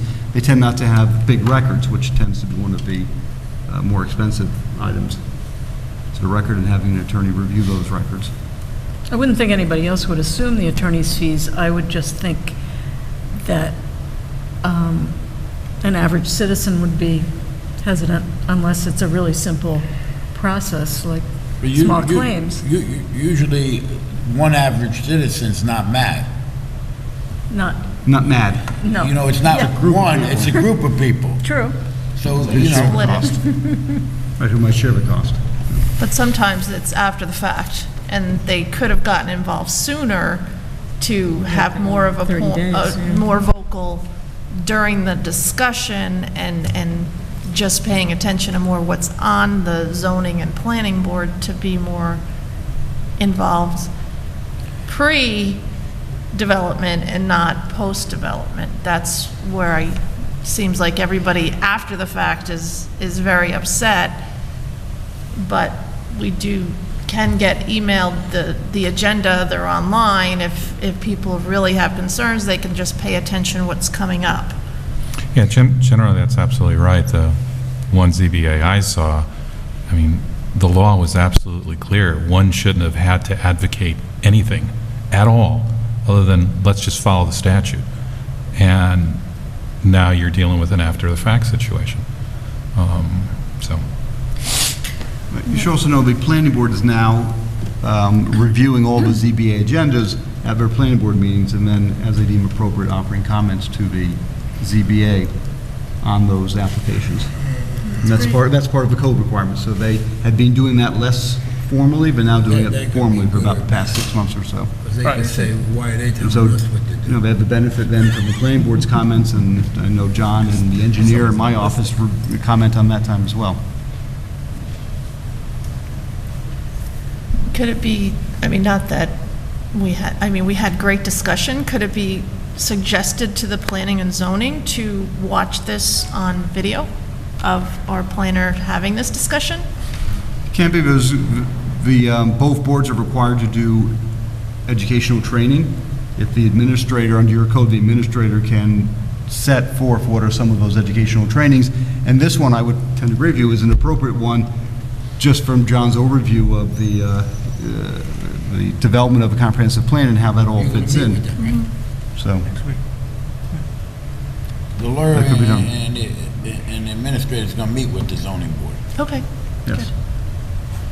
Can I ask one other thing? I know some people were looking up the 2017 comprehensive plan online on the City of Beacon, and in the search, the one that came up first was 2007 comp plan. Even though I see that the 2017 is there any way to bump in the search the 2017 comprehensive plan over the SEO. 2007? Oh, It goes back to promotion. I think if I followed that correctly. Excuse me? It's not showing up. What was your- Not when you put it in, So not if when you you type type City it of in. Beacon Comprehensive Plan, the 07 comes up. If you type comprehensive plan, 07's coming up for the first search, and you don't even see the 2017. Yeah. My bad. Yeah, You're referring to search engine optimization, Yeah. SEO. right? I feel like it, all right. I'm listening. I do see how Yep. you can find it directly, but, You're right, but if you do a search for City of Beacon Comprehensive Plan, the 07 comes up yeah. first. So that's what, yesterday, they're like, it's not there. I'm like, I could have sworn it's there. There's a way to. I think there's a way Yeah, if you write 2017, right? it comes right up at the top. So what you Excuse me? could do If you is, type in 2017, but people are typing in comprehensive plan. I think she was talking. No, about she's on the I think she's talking about website. website. if someone does a Google search of City of Beacon Comprehensive Plan, Pam's point is they come up not with the No, website. I was on City Oh. of Beacon So website she's on in the the website. search. There's a way for Yeah, we us can to control give that. it weight on the website. If you Yeah. Google Sorry, I read it, it more I generally. believe it comes up We're getting there. appropriately. So there's a way to fix it, and Okay. we'll ask the county to help us with that. Thank you.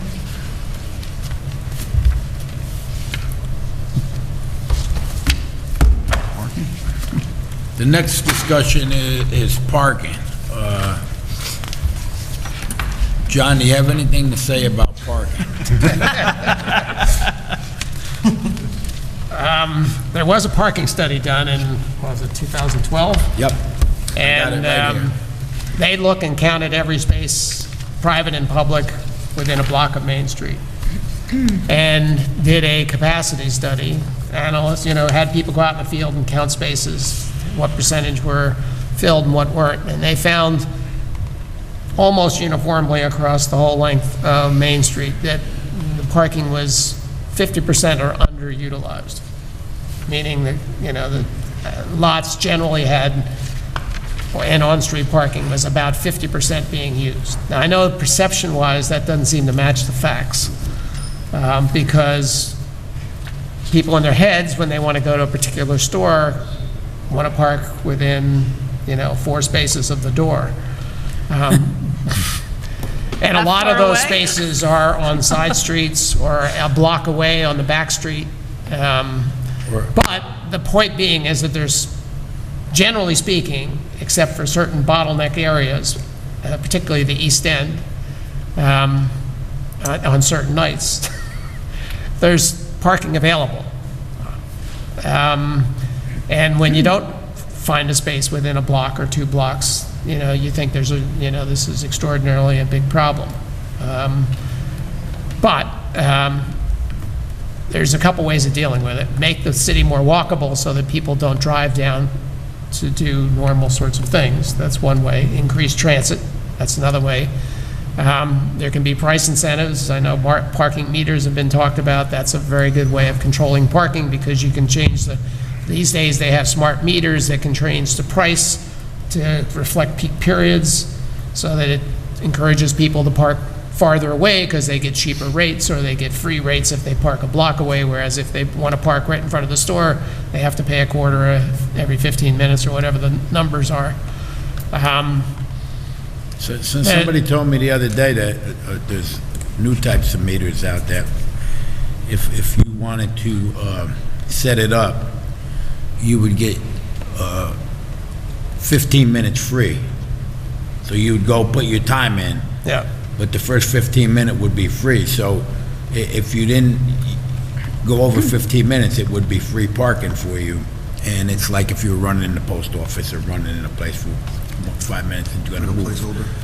I didn't, all the meters we looked at, I didn't see one set up like that. I seen ones where you put in your license plate number, and if you were down here and you put it the dollar's worth in and you had it hours parking, you could drive anywhere on Main Street and just pull into another spot as long as you had the time left you'd park.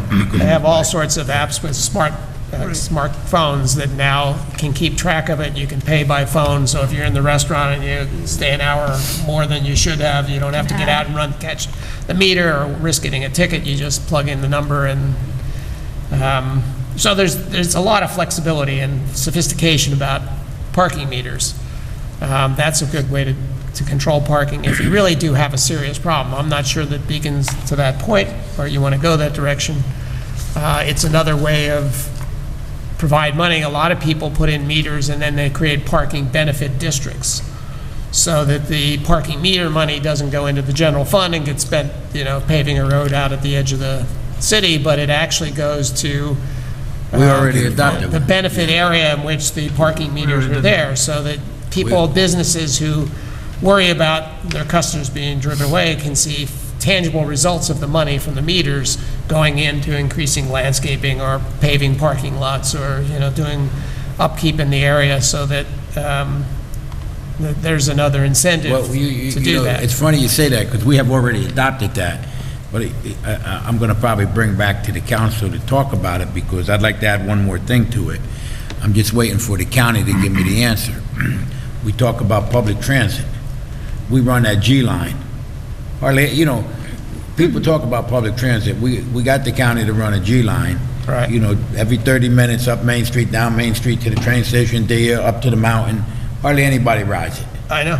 And so my idea was to put in the parking resolution that we could spend some of that money, and if the county told me what I would need to give them, so I could give them a check, and then anybody that wanted to get on and off that bus as many times as they wanted to, it would be free. We could get people to start riding public transit, because I think if they could get on and off as many times as they want, they would definitely start using it. For a loop. Yeah. Yeah. Some people, So I will say that in some places, I think of Miami in particular, they have a free transit system.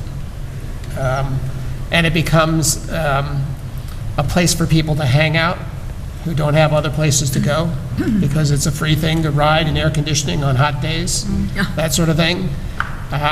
So sometimes it's good to have a low fare rather than no fare, because it provides, it's not a hardship, but it provides some monetary incentive to the rider as part of the system. But I just think in our area, people aren't used to using public transit. Yeah.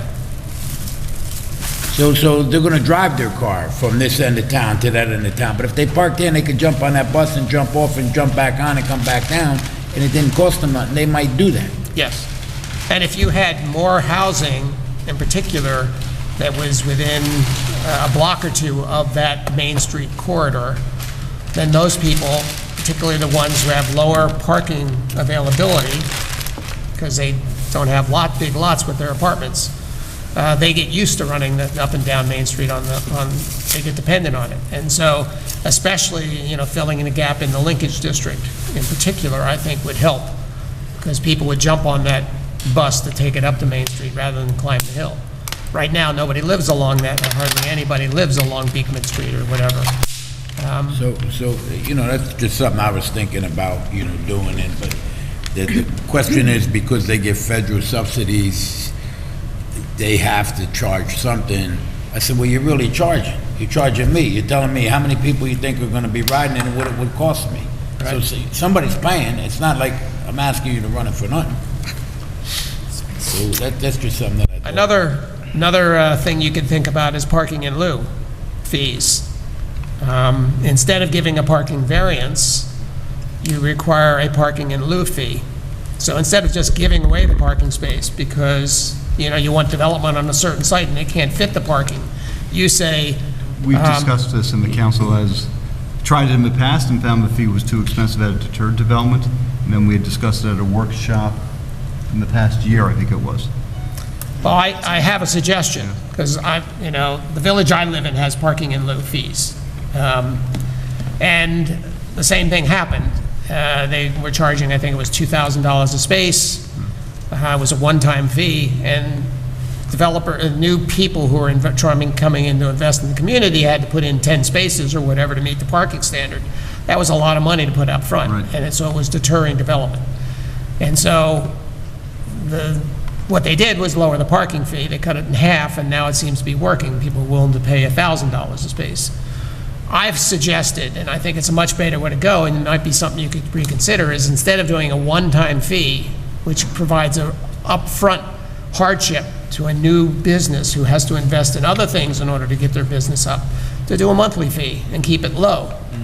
So it doesn't hit you hard in the beginning, but it continues to pay the city over time. In the end, much more so than you would have gotten from that $1,000 or $2,000 a space up front.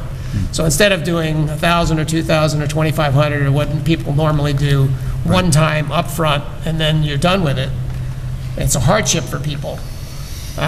You do $25 a month, or something that adds up in the long term, and that way, except for the billing issue, it makes the city a lot more money, and it's a lot less hardship because they can pass that on to their tenants without a major hardship to anybody. It's just another $20 on the rent or whatever.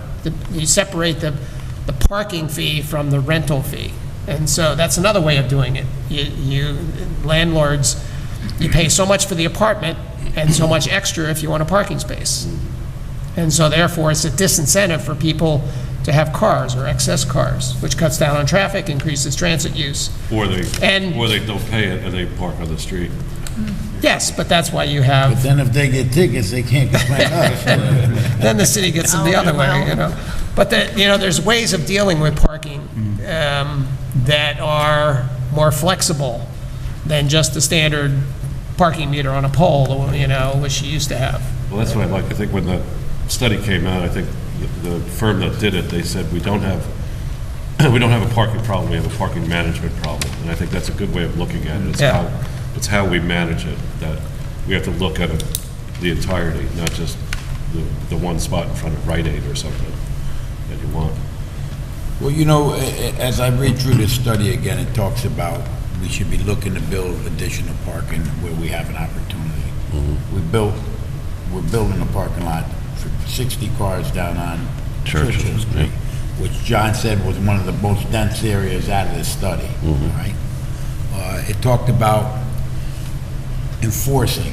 We started getting out there to enforce the 2-hour parking. People are complaining that they're getting tickets. Sure. And I think it's starting to help because you see cars moving in, and very seldom do you see you can't get spaces.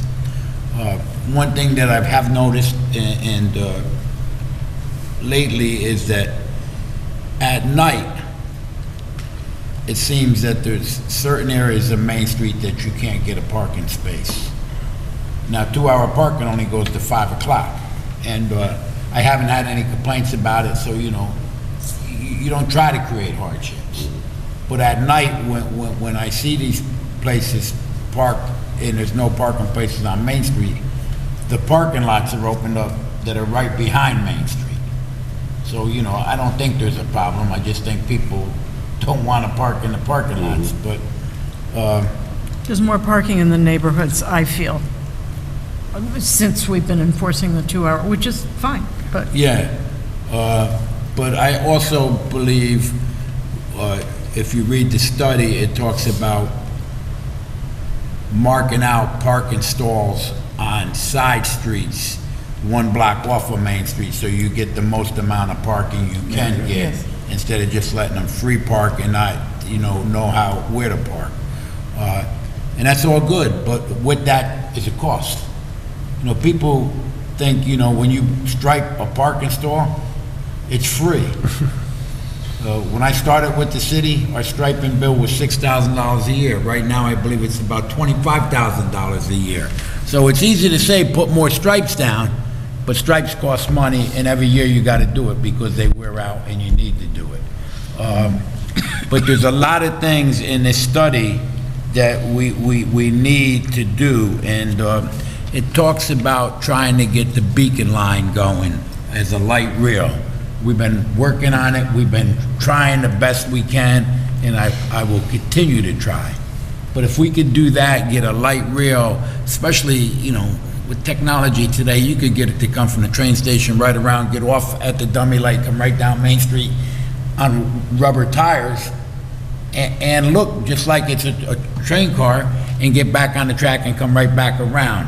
And that would really make our Main Street a complete circle around our city if we could get that done along the creek and up with the development.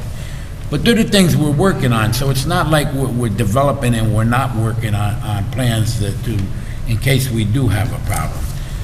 But I'll say it again, and it's only my opinion, a parking problem, a traffic problem is a good problem. Because I've been here when you could throw that bowling ball and hit no pins.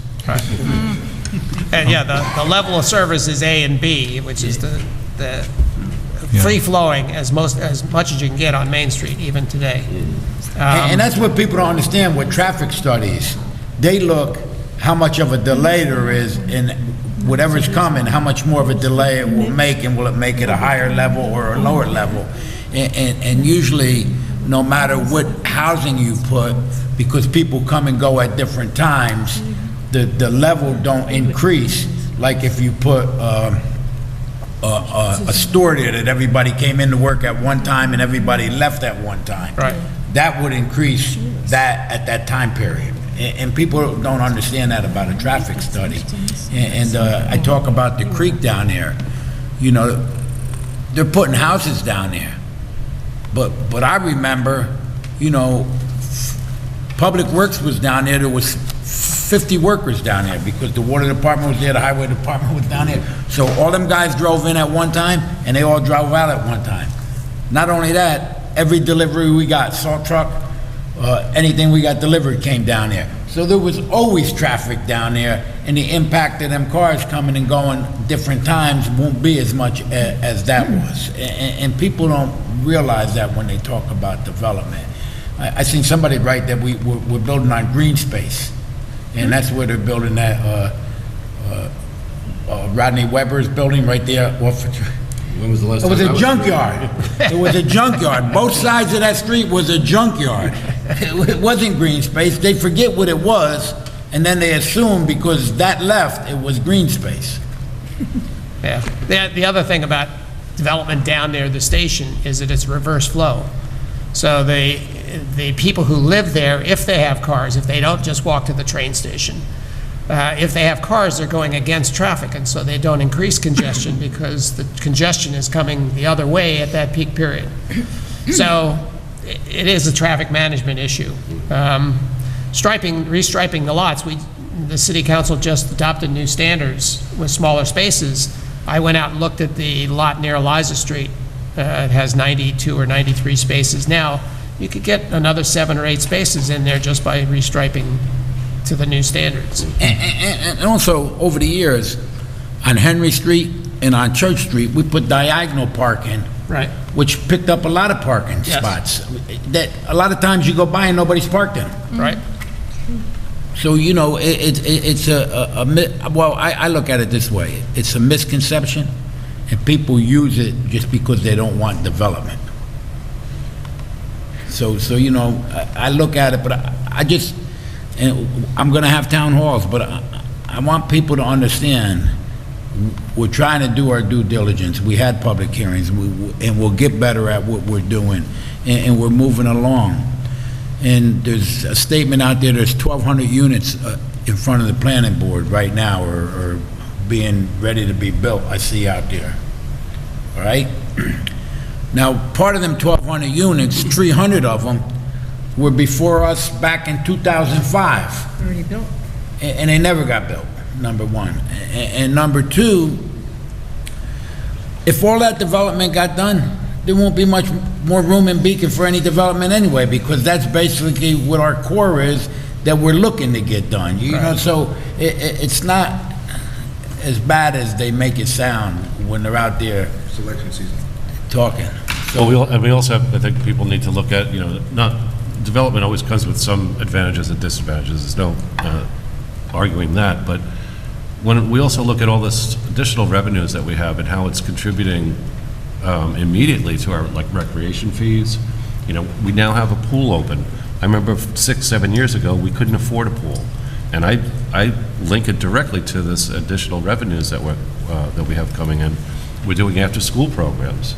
That makes the community so much more attractive to people coming in, you know, young families and so on. So we always have to remember that there are, you know, very, you know, clear advantages to this kind of development, so. And even similar to what John said already, like one of my big reasons why, you know, I'm not necessarily opposed to what's happening all across the board is because supply and demand. I mean, like I was just telling someone the other day, you know, me in my day-to-day, someone asked me, oh, you know, well, I want to move into Beacon, you know, send me all the places available. And they said, here's my specifics. I was like, I don't need your specifics. I was like, for Beacon, I don't need your specifics. I said, I'll send you every house on the market. They're like, really? I said, it's only about 8 of them. Supply and demand. Like you're naturally going to continually have a supply. Once your supply decreases, your demand, which is going to naturally affect the pricing. So I mean, when we speak so much about affordability, and you know what the Kearney development is doing is big, of course. But one of the easiest ways to stabilize is going to be, and I mean, and John said it could end up being my other concern about it is that it could be a double-edged sword because of the proximity to New York City. I mean, it can be someone who is used to paying for a one-bedroom $2,100. They see a one-bedroom here for $1,600, and they're like, oh, well, I can do that. So I mean, we could end up make a move to balance it out, or we could end up making a move that brings more people who can afford that higher amount to it. I mean, but it's one of those things you won't know until it's done. But even, and I agree with you 100%. First of all, we're not going to do nothing by doing nothing. So by doing something, we have a chance of supply and demand helping us, number one. Number two, by doing something, we have some laws on the books that make it workforce affordable, that will get some units. Something, yeah. All right? Number three, in the comprehensive plan, it talks about if we want workforce affordable units, we can do things to incentivize them. Tax breaks. And when I say a tax break, and I'm not suggesting we do it, but if we thought we needed to get more, if somebody's coming and he's going to redevelop something that's there, and we're getting X amount of taxes now for that property, and he's going to take it down, and he's going to put something up, and he's saying, I want to put 30 units up, say. So out of 30, with our law, he'd have to make 3 workhouse affordable. Nothing says we couldn't say to him, well, what would it take you to make them all workhouse affordable?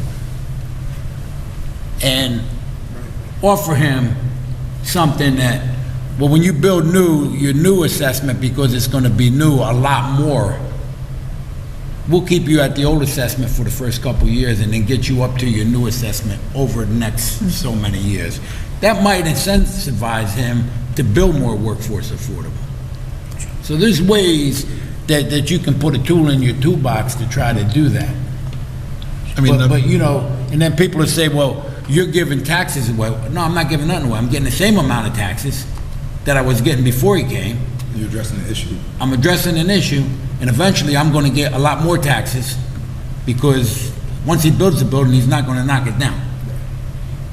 Yeah, I mean, I think even something, I believe, if I remember correctly, I can't think of the name of the company with the young lady who was here explaining stuff to us when we were going through all the workforce affordable stuff, but they were stating that normally, you know, to get something closer to affordable, there's some type of subsidy that's happening within it, whether it be, you know, from a government, you know, larger entity giving those type of subsidies, or from some type of city or tax break or tax abatement, or whichever term you prefer to use.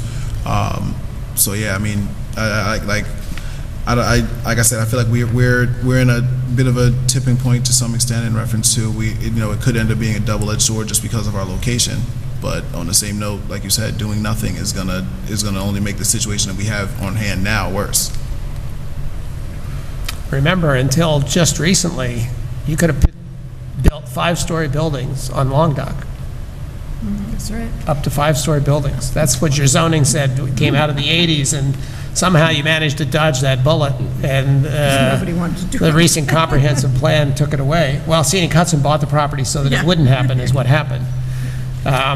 So, up until recently, the most recent comprehensive plan, yes, allows development, but it keeps it at 3- and 4-story buildings, rather than higher story buildings, and focuses it in a finite area, doesn't allow it over widespread areas of the city. So, But we are expanding that, right? Yeah, the comprehensive plan before the 2007 one allowed 10-story buildings on both ends of Main Street. So in the bend on the east end and at South Avenue. It was pretty amazing. yeah, so you have downzoned Yeah, that's significantly one of over the the things we years. altered as soon as we could. I just want to go back to the parking for 1 second. I'm a very visual person. I like the map a lot that you provided. Could you consider just adding one thing to the map, which is just being able to maybe shade lightly somewhere where there are vacant lots, typically on the back side of Main Street? Because those are sort of potential places we might think about, and that kind of gives you the ability to plan off the chart as opposed to just see what's there. So I know that there's 2 or 3 empty lots right on Church Street. There's a little bit of room like that. Cedar and Chestnut. Yeah, on DeWitt. And it just might be helpful for us when we look at this to say, oh, there's a big development going here, because that's how we got Churchill Street, right? It could have been the situation that we developed on both sides of Churchill, and then I think we'd have a significant problem. And I think we kind of saw that, oh, wait a minute, let's get a parking space in here, right? So that's my only suggestion. So you might want to add the vacant lots behind Main Street to the map. I did go behind every building on Main Street and looked, and these are the ones that I thought had any significant number of Already parcels. parcels that could be Yeah. redeveloped into a parking lot. Yeah, he means vacant Vacant land. land that undeveloped could be, land. not the current, you have on here private parking areas. but Right. He's looking at vacant property. Yep. That's No, what- I didn't Yeah. see any large-scale Undeveloped. vacant. I looked at a couple, and because of access. and- Yeah, you should come take a drive with Randy and me.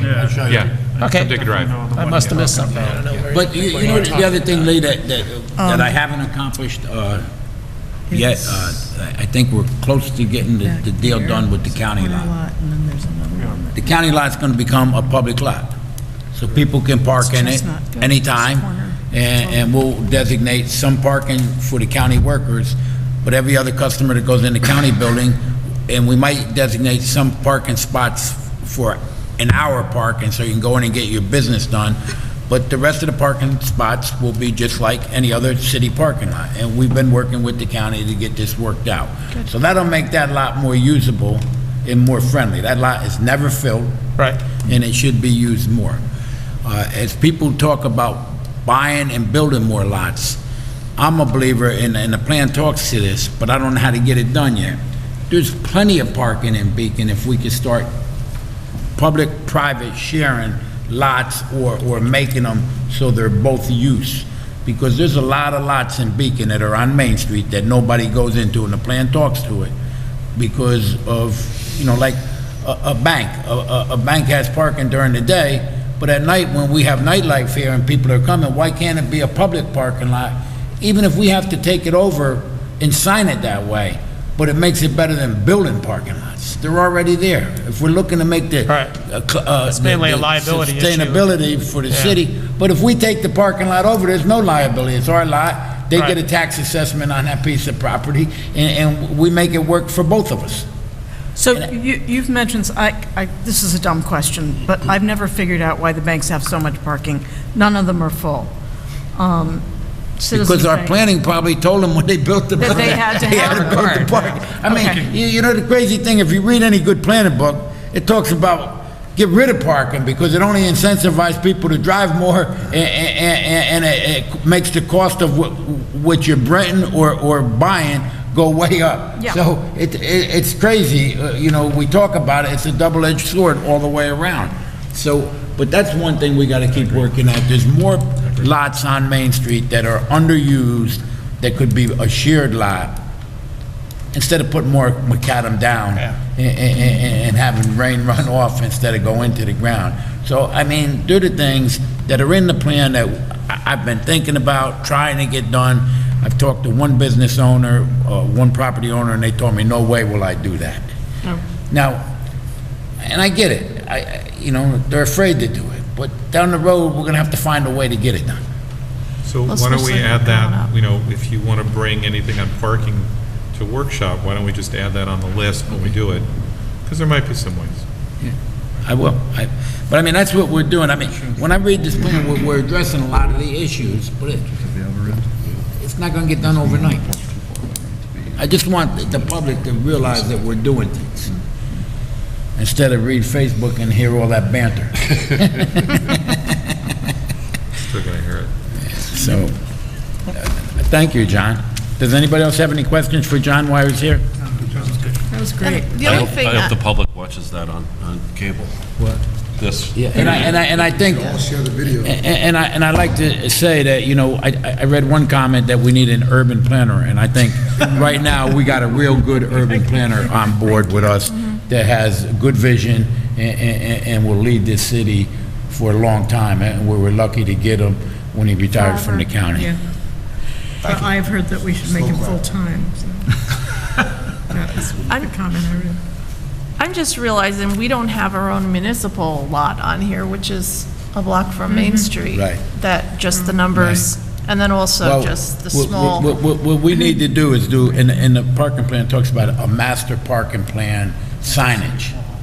Because this would have to say new signage, because it would only be public parking, during certain hours when we're not here. But this is another lot that, can be used. Right. Yeah, I'll park in here I mean, sometimes Saturday, on the all the time, weekends. it's Right. empty. That's 544 Yep. I park in the mayor's spot on the weekends. I don't dare go in the mayor's spot Put the deputy mayor somewhere? or the city administrator's spot. Thank you, John. All right.